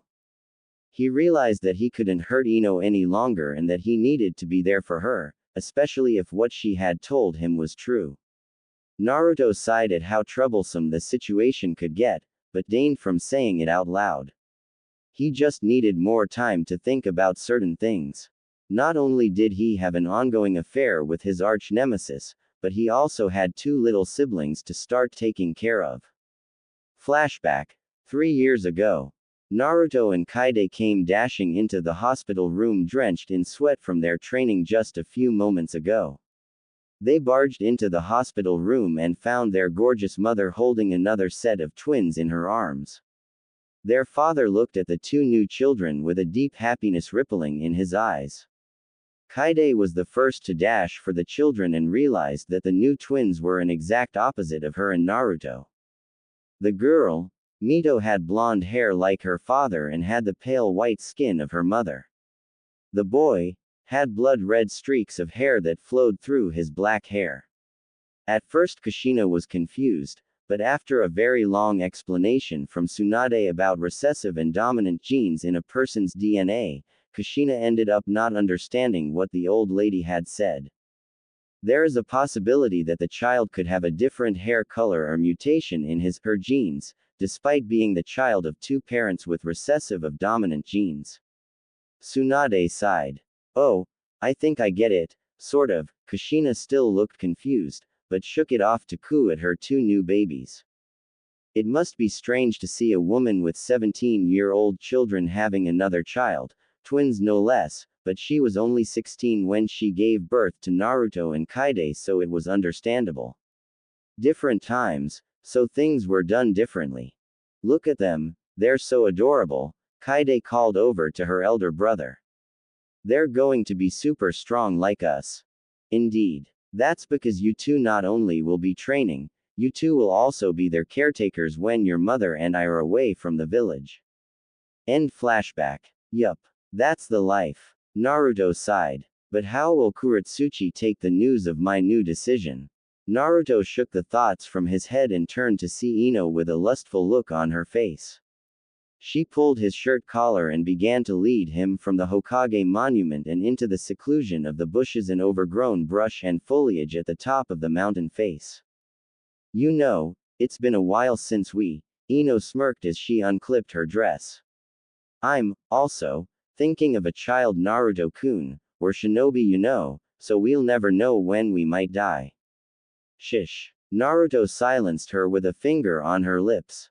Don't say another word, Ino-chan. She smiled brightly as the golden-haired boy pulled down her pants to reveal soaked panties. The boy slowly pulled those down and kept his eyes on the trail of pussy juice formed from the panty all the way to her entrance.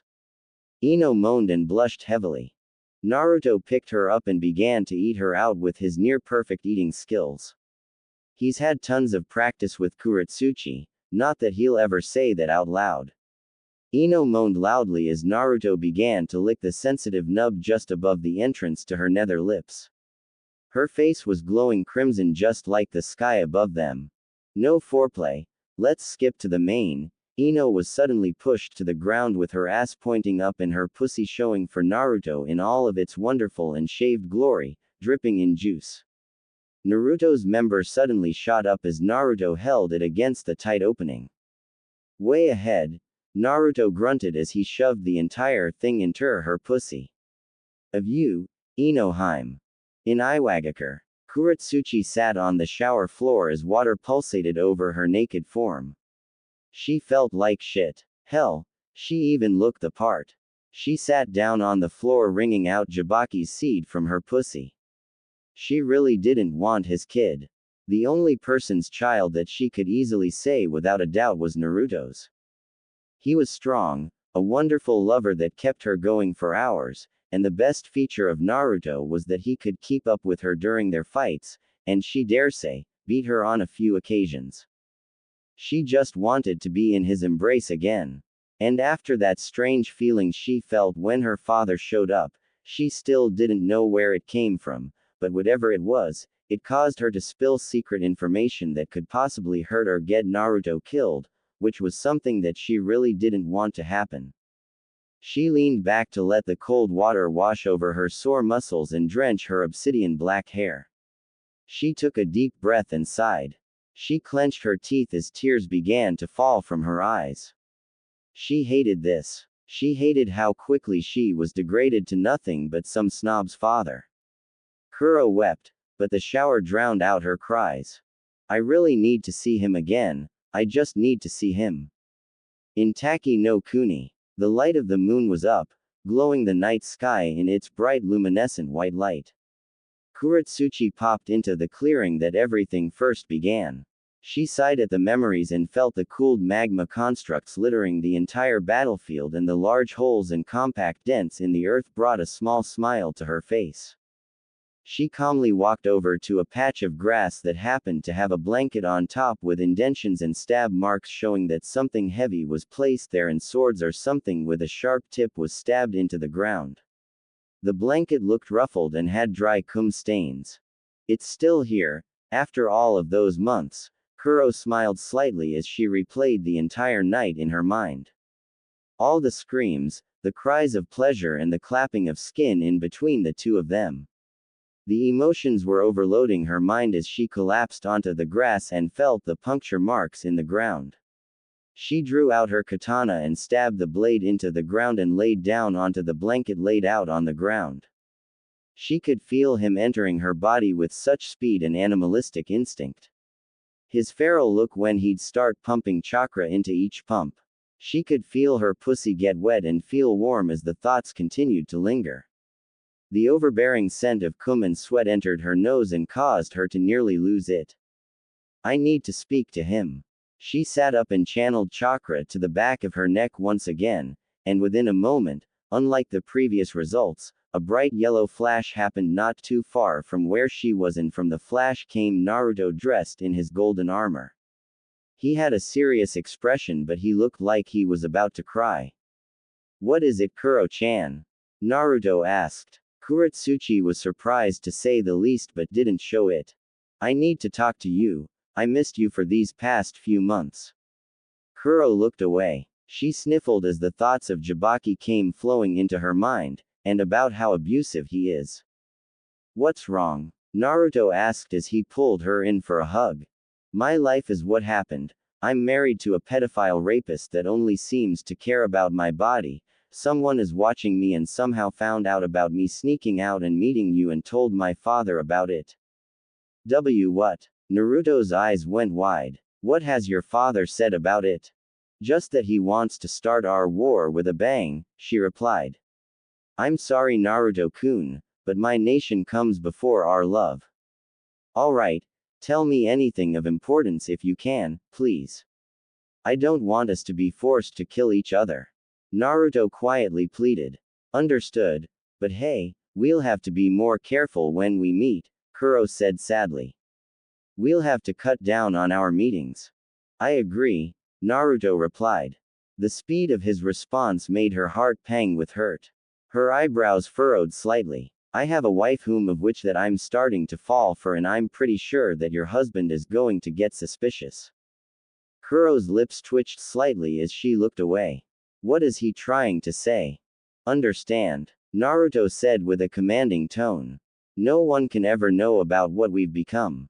If a war breaks out, we'll have to cease all communication with each other. Is he trying to kick me from his life? Kuro's heart began to hurt, but she didn't show it. The two have been having a secret relationship together for the past 3 years, and throughout that relationship, they gave each other everything: food, training, information, stories, and even their virginities. It happened so long ago that they didn't even care to elaborate on how it happened. All that either can remember about that night was that it was one of the best that they've ever felt. Kuro-chan, please understand. Naruto sighed before turning his back to the Iwa Kunoichi. If it's going to have to be this way, then so be it, Kurotsuchi frowned. I guess this is the end of our relationship, isn't it, minion? I guess it is. Naruto frowned, but vanished away in a flash of light before they could elaborate on their issues. For a few moments Kurotsuchi stayed silent. Everything just hit her like a ton of bricks. For 6 months, she fought back and rebelled against Jabaki and her marriage because of her love for Naruto, but only to find out that he moved on. She wasn't mad, nor was she sad, she was just confused for the moment. After all that she went through, all of the risk she went through to see him, he just blew her off like that. She did the only thing she thought of doing. She suddenly collapsed onto the ground and broke down into tears. She didn't expect it to be this way, but if Naruto was going to be this way, then so be it. She didn't even put up a fight. War it is, Kogen no Oji. Kurotsuchi shut her eyes and looked up to the moon. The Yugenheim will be the one to kill you, since this is the way it has to be. It's nothing personal. She stood up and overloaded the Hiraishin seal on her neck and caused it to destroy itself and vanish, leaving her unmarked. She reached into her kunai pouch and pulled out a 3-pronged kunai, personally made by Naruto and gifted to her on her 19th birthday. and threw it into the ground next to her katana. It's just war. The night passed slowly, especially since the Golden Prince was alone for the last few nights. The wife that he just started to truly fall for has been gone on an S-ranked mission. His bed was cold and his blanket was all his. He trailed his thumb over his right finger and traced it across the ring wrapped around the base of his finger. He took a deep breath as the sun's rays began to force their way through his room's windows and drawn shade. Why, son? Naruto groaned. I could have had a nice sleep. He sighed in distress and sat up. His bedhead making it seem like he has more hair than what he actually does. He threw off the blankets and slid off his bed and walked ahead through the large room and headed for his bathroom. He looked at himself in the mirror and quickly looked away.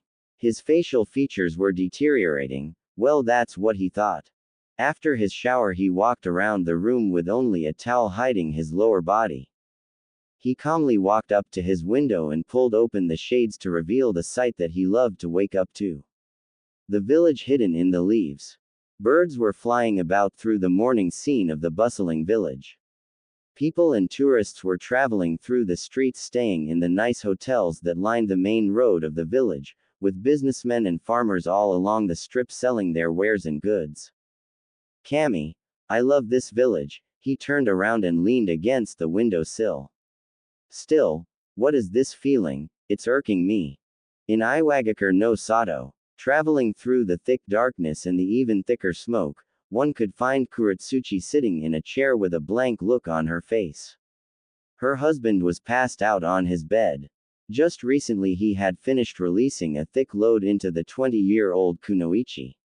She used to fight back and struggle, but after what Naruto had done to her, she shook her head from her thoughts and looked away from her reflection. She looked terrible. Her hair was significantly longer and her eyes held a strange animosity in them, which she just couldn't comprehend. Eye bags were formed beneath her tired, dull pink eyes. If this were any time before, she would be crying her eyes out right now, but she was broken. She lost the one person that she could truly say that she loved, to a Yamanaka whore. Kurotsuchi clenched her fists tighter as the thoughts of Naruto came flittering through her mind. Her head was in pain, as was her stomach, but it was fine. She knew she wasn't pregnant. She always made sure not to. But lately, she was getting fed up with her thoughts. She wanted to give in to what her father keeps telling her. She wants a war. Because it's the only way she'll be able to see him. Kurotsuchi threw away the cigarette she was burning through, and leaned back in her seat. Her mind was floating as she stared at the dark ceiling above her. Where she was, she doesn't really know, except that it's where the Kamizuru have their mating parties, or whatever it is. Kuro didn't give a damn. All she cared about was exacting revenge on the one who truly wronged her. Kogen Oji no Konoha, or Namikaze Naruto, the Golden Prince of Konoha. Kurotsuchi scoffed and looked back at her reflection. She's been used and abused by Jabaki, but she never really took into consideration what kind of damage the snob actually did to her body. Her arms and chest have bruises and scars, not from combat or from torture, but instead, they were the normal results of an abusive husband. He's a drunk with a small. Kuro laughed. I can take the pain, I just can't take that pain. Kuro sighed and got up from her seat in front of her dresser. She wafted through the smoke and found her way to the bathroom and quickly funneled inside to make sure that she was alone. She washed her face and washed her chest. She shook her head and walked over to take a nice and warm shower to relieve herself of her issues. In Konohagakure, Naruto stretched his arms slightly before entering the Ichiraku ramen booth.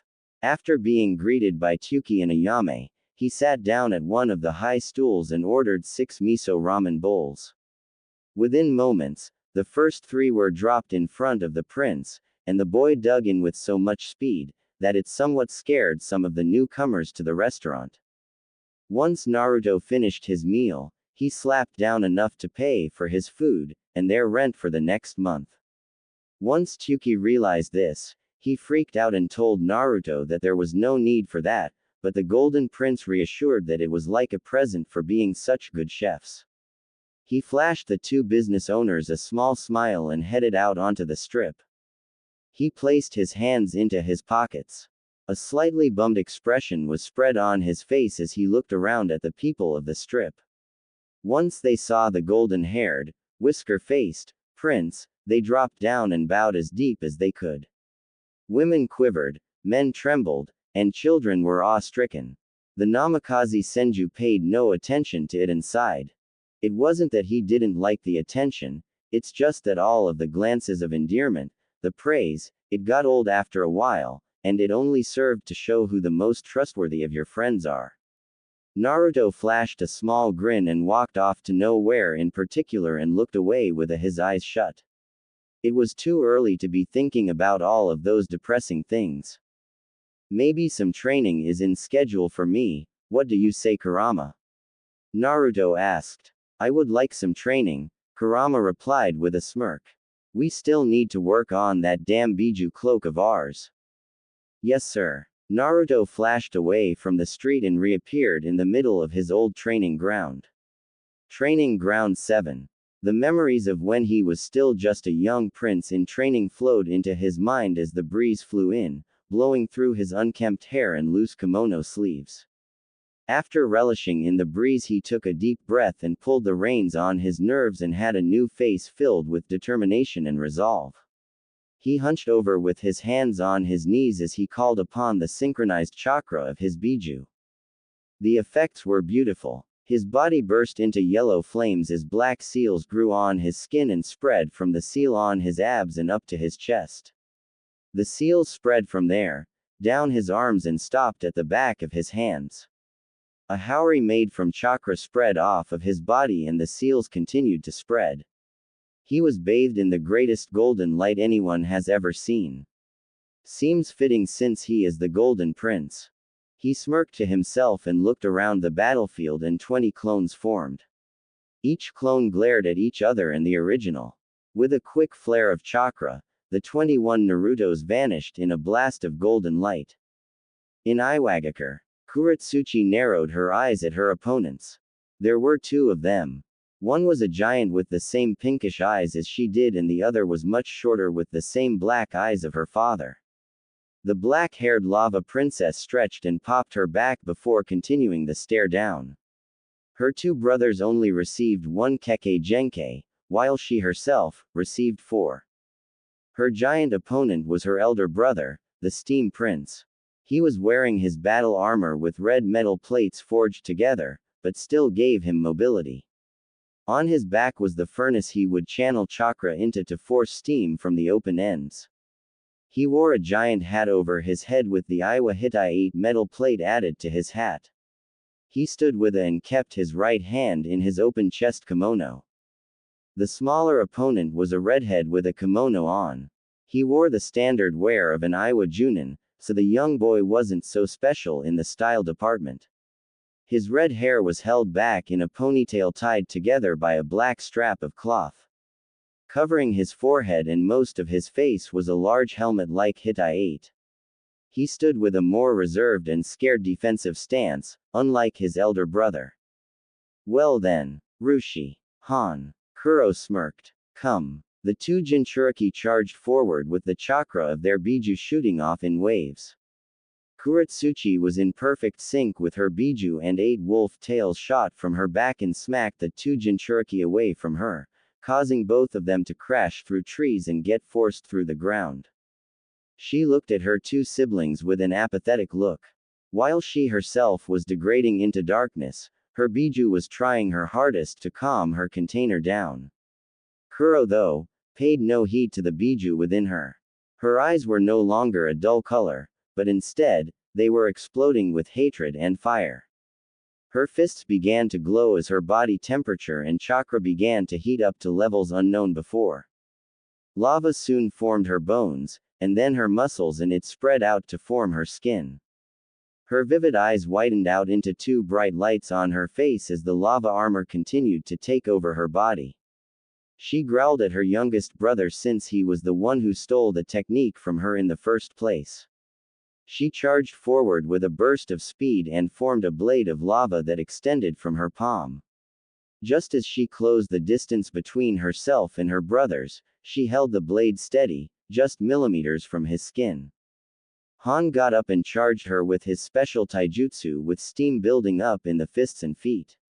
He sent a heavy hook, but Kurotsuchi dodged and sent a side kick, knocking the man back a few feet. She withdrew her blade and dashed with chakra expelling out of her legs. The distance was closed once again. She sent a punch for the giant, but Han blocked the attack. Kurotsuchi expected this and sent another strike to his abdominals with her right foot, but Han let go of her fist and blocked her foot with his arm. Kurotsuchi smirked and brought both of her hands around and smashed them on both sides of Han's face, bursting his eardrums. As he stumbled, Kurotsuchi landed and sent a few well-placed punches and sent off a furry tail to smack him away, leaving her with her lava-release brother. Yuten. Shikugaryugen no Jutsu. Rushi shot off 50 large balls of superheated balls of drying magma towards his sister. As this happened, Rushi himself went into his lava armor technique and charged for his sister. Kuro dodged and weaved in between each attack and even punched a few back towards her brother. The girl wasn't going to have any shit today. She was pissed off at Jabaki, of course, she was pissed off at her father, she was pissed off about her village, and most of all, she was pissed off at the goddamn Kogen no Oji. She shook her head of thoughts about the boy. If she thought of him, she might end up messing up and losing against her little brother, which was something what was never going to happen. Rushi sped forward and sent a heavy haymaker towards her jaw, but she evaded the last second and sent her own hook towards the lava-armored shinobi and hit his weak spot. Just below the lower left ribcage. The attack was strengthened with a large amount of her own and her Biju's chakra. The result was a massive blast that sent the boy flying into the sky with a trail of smoke and strands of chakra flying off of his singed clothing and armor. She hit so hard that his crown-like Hittite snapped off of his forehead and cracked the moment it hit the ground. One more. She growled slightly and turned her attention to her elder brother and found that he was already entering his Biju state. A white tail with a large flame coming off the end was extended from behind. The giant charged forward with the intent to kill his little sister. His fist was drawn back with fire building up in his fist. He punched but Kurotsuchi dodged and sent a kick at her brother and sent him back again. The black-haired girl shook her head at how dull it was to fight him. Suddenly, Han pulled out his trump card and began to go through katas for calming and drawing out his chakra without using hand seals. He shut his eyes for a good 10 seconds before punching at Kurotsuchi, despite being nearly 10 feet from her. What the hell? Kurotsuchi weaved around the large fire dragon that had just launched itself from her brother's fist. She spun around on the ball of her heel and sped through hand seals. That's new. Kokuo must have taught him something new. Han charged ahead once more with fire and steam in each punch and kick. Kuro backed away when Han went for a leg sweep imbued with fire. The girl charged for her brother, but his tail suddenly changed its element and the fire was suddenly extinguished as a funnel of highly volatile wind took its place. In the split-second change, the tail was swung for Kurotsuchi. The power behind the attack sent the girl flying. That's new. Kuro was awestruck. The tail's element changed once more, but the wind dissipated and the tail began to spark. Blue streams of electricity could be seen, moving and flowing through the small strands of fur. It built up so quickly that the tail was suddenly engulfed in a bright blast of lightning. With lightning pulsating off of his tail, he charged forward with lightning aiding him in his attack. He flashed in front of his sister with almost the same speed at her former lover. Han sent a punch when he realized that she was in a state of shock. The attack connected and sent her careening into a boulder protruding from the ground. Her body smashed through the hard stone, shattering it into tiny little pieces. She laid there in silence and stared off into the empty sky of Tsuchi no Kuni. Memories flashed into her mind from that attack by her brother. Naruto. Naruto. Naruto. Why did everything have to go back to him? She sat there as tears formed in the corner of her eyes.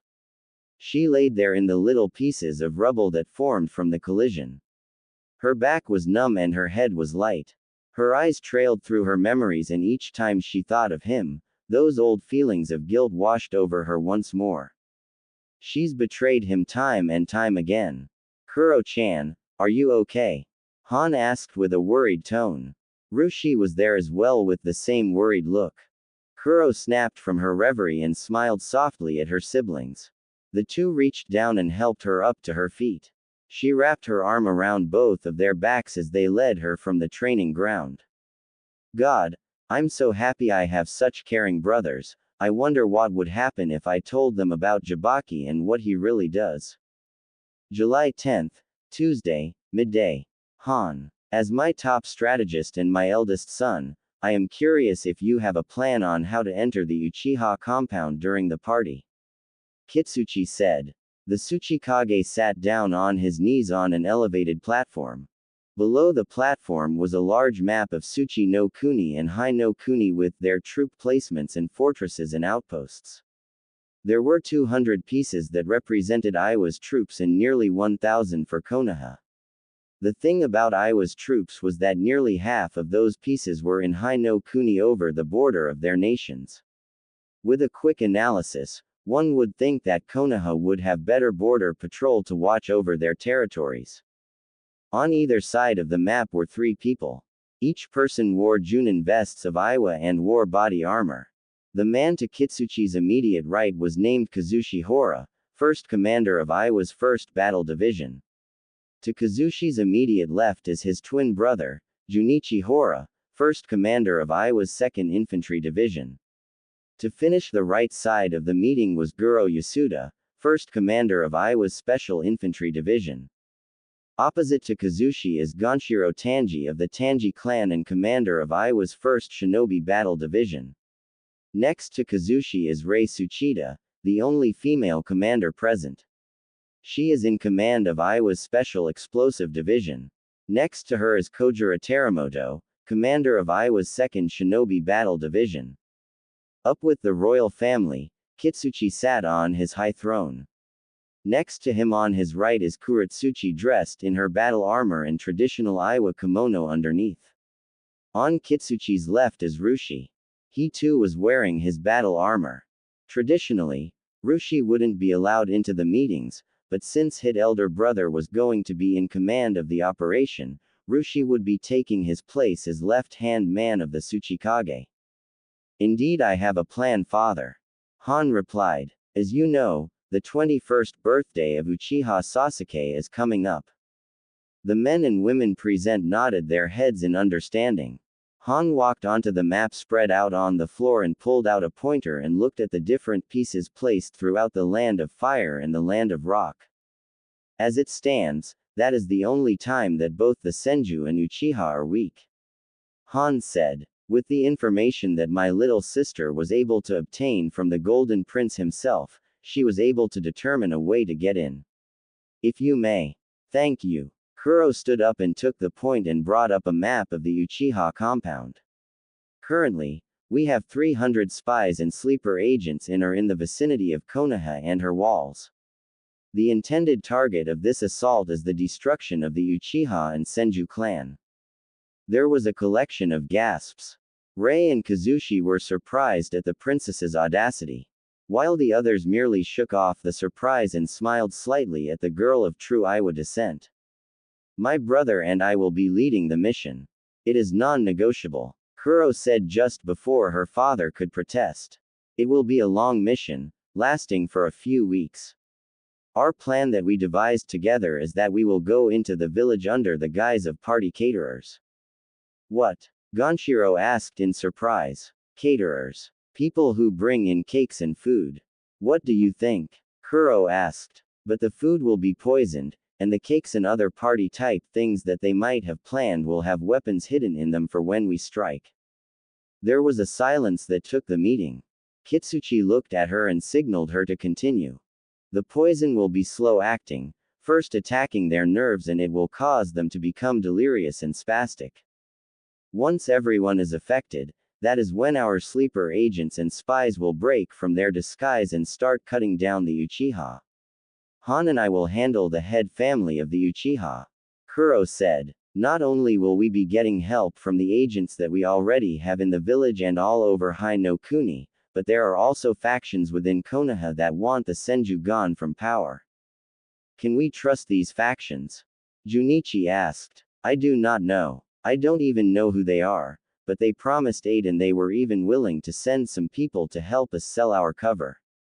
Kuro said, handing the commanders the scroll. Looks of surprise and a few gasps were even heard.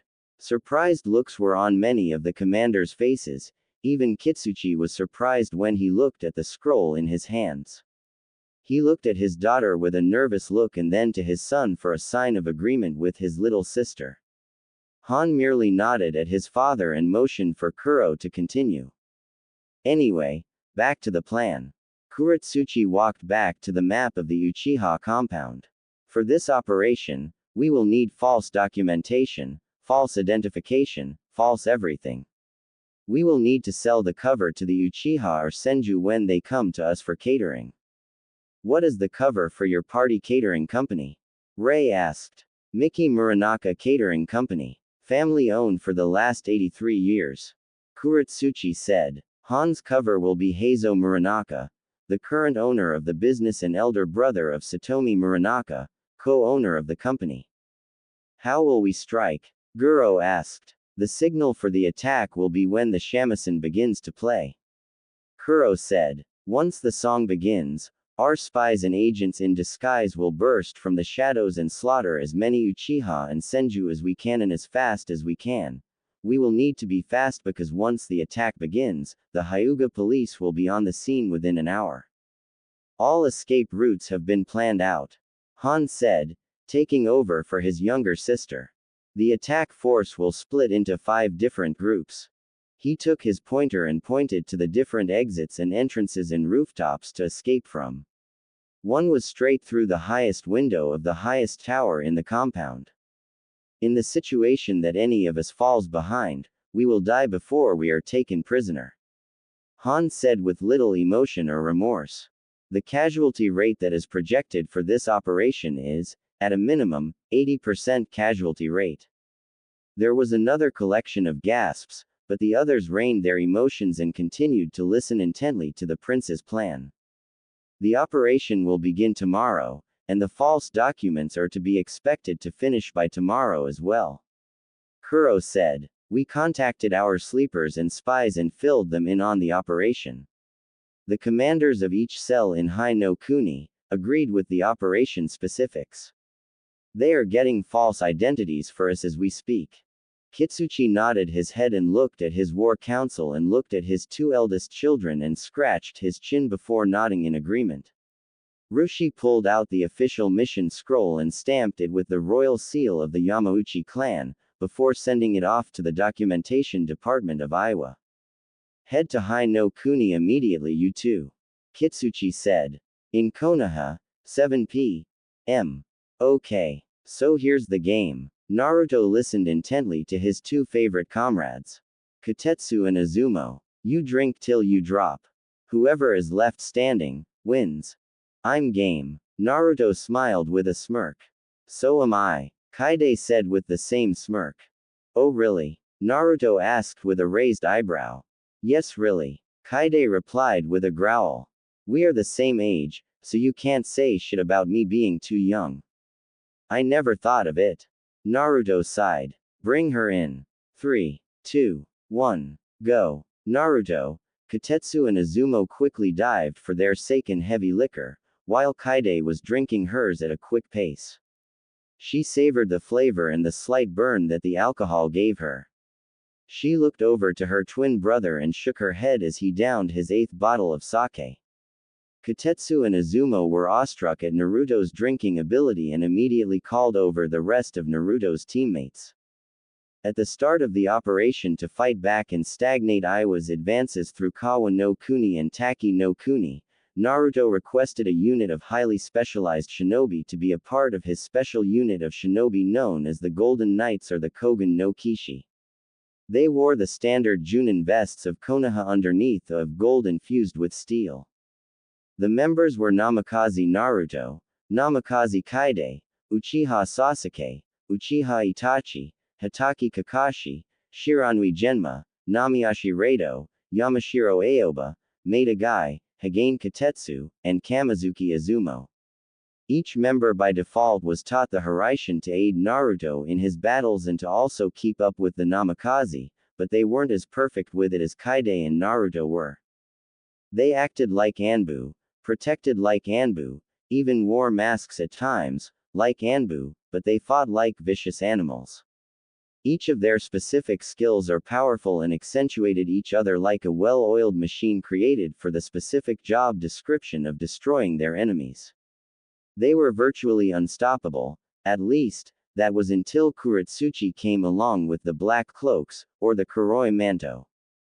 The Kuroi Manto moved swiftly like a disease through the forest with their black shrouds shadowing the land around them. There were at least 30 members in the unit with the most powerful Aiwa shinobi that Aiwa has ever produced. All of them were S-class shinobi or higher, with Kurotsuchi being the highest on the list. What better way to stop the darkness than with a flash of light? But back to the game, Naruto had finished his 20th bottle of sake and heavy liquor, and was extremely woozy. He looked over to see Katetsu and Izumo, completely face-shit drunk and lying face down on the table with a trail of saliva pouring out of their mouths. He looked over and saw Sasuke starting to lose consciousness, with Kakashi faring no better.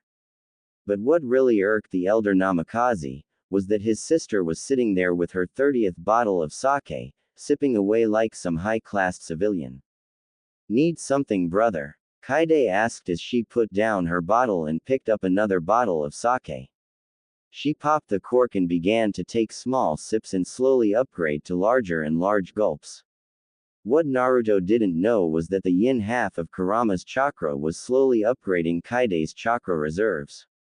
The fox within her was changing the alcohol into energy, thus turning it into chakra, and getting rid of the feeling of being drunk. Nothing, Chieater, Naruto slurred.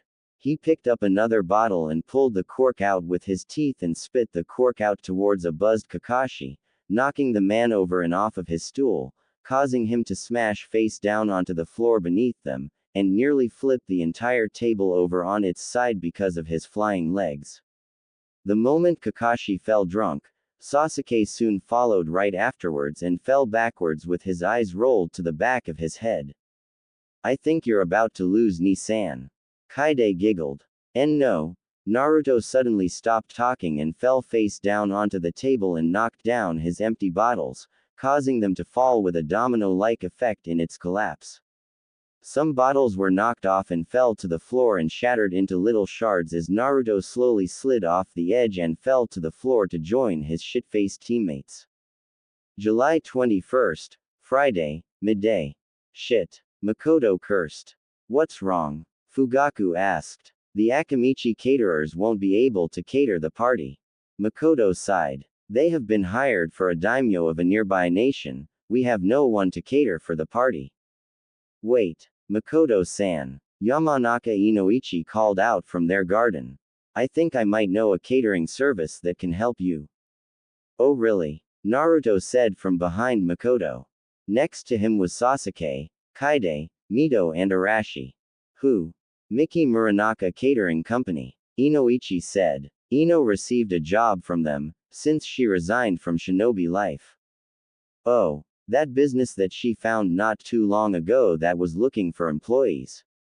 Naruto said in agreement. From what she told me, they do everything, from catering food, to flowers, hence Ino, to music and party supplies. Oh Kami. Naruto, you should go there and get them to set up the party. Makoto smiled brightly. Thank you Inoichi-san. I guess we get to visit my wife at her work you guys. Naruto smiled his foxy grin and began to walk off through the compound towards the business building located deep in the business section of Konoha. It was a nice quiet trek towards the business sector of Konoha, despite the different street vendors trying to get the famous Kogen no Oji and the aka Haim to buy their wares. Once at the destination though, the five were surprised to see such a simple but beautiful building. It was a traditional pagoda type of structure, but it had a wonderful garden and a fleet of carriages and carts for carrying their supplies. The group entered the store and found a large waiting area within the first few seconds of walking. At the front was a receptionist desk and two large doors that led to the presumed kitchen and assortment rooms for their different parties that they were probably catering for. Ah, Namikaze-sama, a voice said from behind. Kuro-chan. Naruto's eyes bulged slightly, but quickly calmed down when he looked behind to see a girl with the same face as Kurotsuchi but not the same eyes. He eased his tensed-up muscles and bowed to the young woman. The woman had her hair up in a bun with chopsticks going through it, kabuki-styled. She had a small mole underneath her eye and she wore eyeglasses. Her eyes were a bright brown sprinkled with a light red of sorts. As for her attire, she wore a simple business blazer with high heels and a businesswoman's skirt. She looked extremely classy. In her hands was a suitcase. I am Satomi Muranaka, co-owner of this fine establishment. She bowed. You honor me with your presence, my lord. Now, what are you here for? Is there a party that needs catering? A wedding you want planned? Shit. Kuro screamed. I didn't expect him to show up so damn fast. Thank Kami that I was able to hide and completely change my chakra signature. He would have seen through the guys so damn fast. Ah yes. After some last-minute changes of plans and a few difficulties with our original planned caterers, we are left with no one to say no more. Namikaze-sama. I understand completely. Kurotsuchi smiled and led them to a large table and pulled out a binder from her suitcase at her side. She opened the binder and it came to reveal a massive assortment of foods, flowers, streamers, plates, silverware. It was ridiculous at just how customizable everything was. Now fall for the bait, and choose the ones that are most likely what you would choose for your buddy. Kurotsuchi mentally chanted. That really huge cake right there. Naruto said with a smirk. He looked over to his best friend with a questioning look. I'm down with whatever you pick, brother. Just don't choose anything stupid. Sasuke droned with a faint smirk on his lips. This isn't your party. It's mine. Yeah, Tem. Naruto said with a laugh. Is it possible to have a taste test of the cake? Why, of course, my lord. Kurotsuchi flashed a fake smile. Just follow me. They walked through the large hallways for a few minutes before getting led into a room filled with different cake variations with different flavor choices and combinations. Just the smell was enough to cause the four Namikaze present to drool. He's still as cute as ever though. Kurotsuchi thought sadly. That damned Yamanaka harlot got lucky is all, tch. Why do I still love him? So, you there? Naruto asked while waving his hand in front of her face. Kurotsuchi awoke from her thought-induced stupor and looked at Naruto with a confused face. She then realized that her cheeks were burning hot and she was blushing up a storm, even though she tries her hardest not to. She looked with fearful eyes before turning away from Naruto and grabbing a sample of the nearest cake and shoving it into Naruto's mouth in an attempt to play it off. Too close, Kuro thought. Wow. Naruto smiled with his eyes shut tightly. This is really good. Huh. Kuro looked behind her and stared at the cake sample she just gave him and held back a giggle. The cake was an experimental cake flavor called Ramen Delight. Oh Naruto, wait, no, I just realized that he'll be at the party. Hey, Sasuke-ni, can I please choose this flavor? Naruto asked with stars in his eyes. The Namikaze siblings then went ahead to try the cake and were immediately put under the same trance that their elder brother was in. Sasuke though growled and shook his head. Do you by any chance have anything tomato flavored? Sasuke asked with a slight tinge to his cheeks. If there was anything that gave him an orgasmic overflow of emotions, it was tomatoes and hentai. Mainly tomatoes though. Why yes I do, Uchiha-sama. Kuro smiled and led them towards a large cake with a sample slice. Sasuke quickly grabbed a sample and scarfed the sample down his throat and made one loud and deep-sounding gulp, that made a few of the people present gag slightly. Now that is delicious, Sasuke said looking at them with a slight chibi look to him. Let's get both. Okay. So when is the party? Kurotsuchi asked with a notepad drawn out and a pen in her hand. Gah, I'm so stupid. Naruto mentally laughed. In 2 days, I'm so sorry that it's on such a short notice. Nah. Don't worry Namikaze-sama. Kurotsuchi again said with her fake smile plastered on her face. We'll get to it immediately. Okay, now that the cake choosing is done, let's choose the actual foot and main course of the party for the people. Kaide laughed. And after that, let's look at flowers and decorations with the help of Ino. July 23rd, Sunday, 8 p.m. With the work on the Uchiha compound coming up nice and smoothly, flowers, decorations and other important party-like things were being moved through the main entrance and a few other side entrances. Some of the employees marked the certain areas and entrances and exits with special chakra residue that only Iwa Shinobi could sense. Okay, I want the flowers and such moved over to that side of the courtyard. Ino said as she directed the horde of men and women pushing carts and driving carriages into the courtyard for last-minute decorations. She looked over to her right and flashed a loving smile to Naruto and walked off after giving directions to the rest of the workers. Naruto himself was helping out with shadow clones, as was his twin. As it was, they had already gotten much of the party set up. All they had to do was move the food into place. On the opposite side, the company's birthday band was setting up. The strange thing was that there were more flutes and drums than strings. Actually, there was only one samisen set up on the stage, which was strange, since there's usually 2 or even 3 on stage. But it wasn't enough to be wary about. Suddenly 2 extremely soft arms wrapped around Naruto's waist. Naruto gasped slightly but turned to face his wife and smiled brightly. He planted a small kiss on her forehead and rested his forehead on hers as he wrapped his arms around her waist as she trailed her arms up and around his neck. What they didn't notice was that Satomi Muranaka was watching quite subtly with a hurt expression on her face. She is so dead, Kuro growled as she clenched her fists. Her anger was starting to affect the seal placed on her and it was messing with the power of the genjutsu. Kuro took a quick and deep breath before looking away and continuing with her duties as party planner. She was leading in equipment and the expensive silverware and tables and lights for the party. Doesn't matter, it's coming. It's almost time. Elsewhere in the compound, the Uchiha Itachi, a golden knight, was conversing with his longtime friend Uchiha Shisui. They were speaking about important information and extremely important people. Itachi was disturbed by the information. It turned out that it seemed that the Yugenheim and her brother the Joki-Oji had practically disappeared off the face of the elemental nations. Itachi quickly shunshined off to speak to Kakashi. The second in command of the Golden Knights needed to know of the information. He charged through the hallways and found the hall he needed to get to, in the maze of a compound that he lived in. Suddenly, the lights went black and Itachi lost all control of his movements. Once the lights came back on, Itachi locked eyes with a familiar face. His eyebrows twitched when he realized what was happening.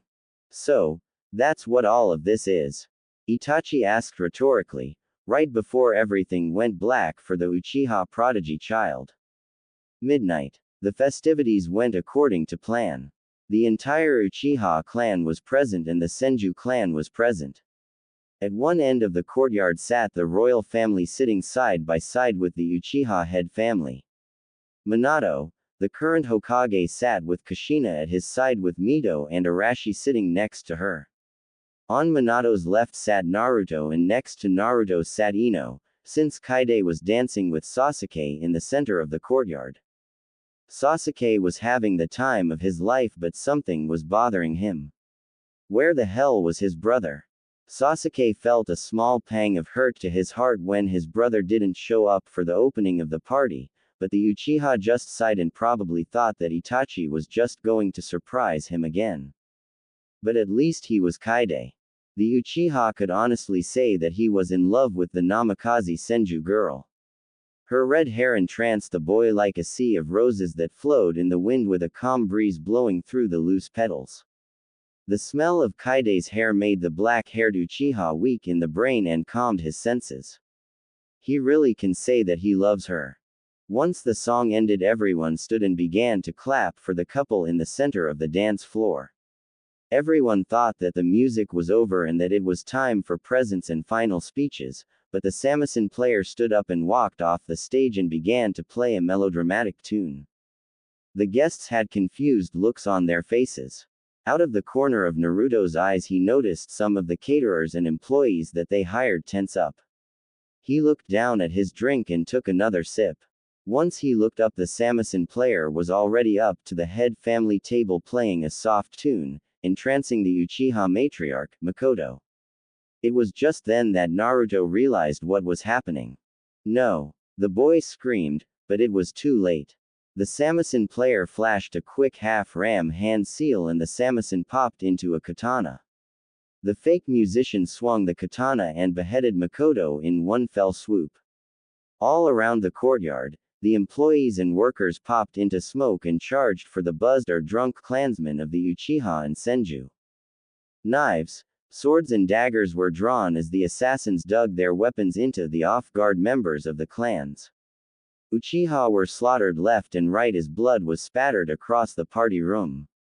Suddenly an assassin came too close to the head table. Kushina was the first to strike, and punched the man so hard that he flew away, dead before he hit the ground.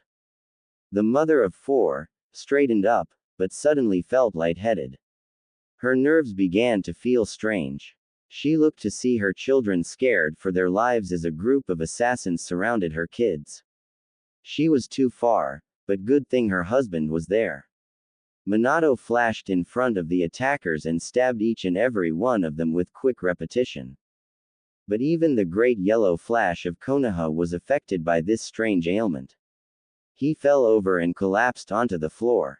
Kushina screamed in horror and charged for her fallen husband, but she was stopped by a giant man dressed in heavy armor with a furnace on his back. The most defining feature of his attire was the Iwa Hitai 8 metal plate on his hat. People were screaming and people were howling as the blades were forced into their bodies and slashed about. Men, women and children all faced the same fate, death. And a painful one at that. Kurotsuchi smiled slightly, but felt a small pang of guilt hit her heart. I've listened to Naruto-kun preach about world peace too much. Then her target was seen. The Yamanaka heiress, Yamanaka Ino, was being protected by 3 Naruto clones. The assassins battled it out with the already faltering Namikaze as he was starting to show weak points in his defense. Just as the massacre was reaching its peak, the doors that lead to the main house of the compound burst open to reveal a shirtless Itachi with scars all over his body. His eyes seemed to have been ripped from his head. He stumbled a bit before collapsing to his knees. Itachi was cried out, silencing the massacre.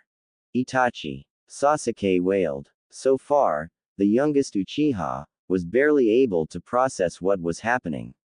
His entire clan was being slaughtered in just one night. Even the Senju were suffering. But to see his mother get decapitated right in front of him, to see an arrow plunge deep into his father's forehead, but now to see his brother like this, it drove him over the edge. Tears were pouring down the Uchiha's face. He couldn't take it anymore. Sasuke! Get out of here! Itachi screamed. The Yama! Boom! Itachi exploded, taking the main house with him. The building collapsed down onto the courtyard, covering the dead bodies and killing a few of the assassins as well. Sasuke was now crying and screaming out, but no sound left his throat. He was being guarded by Hitaki Kakashi and made a guy of the Kogen Kishi.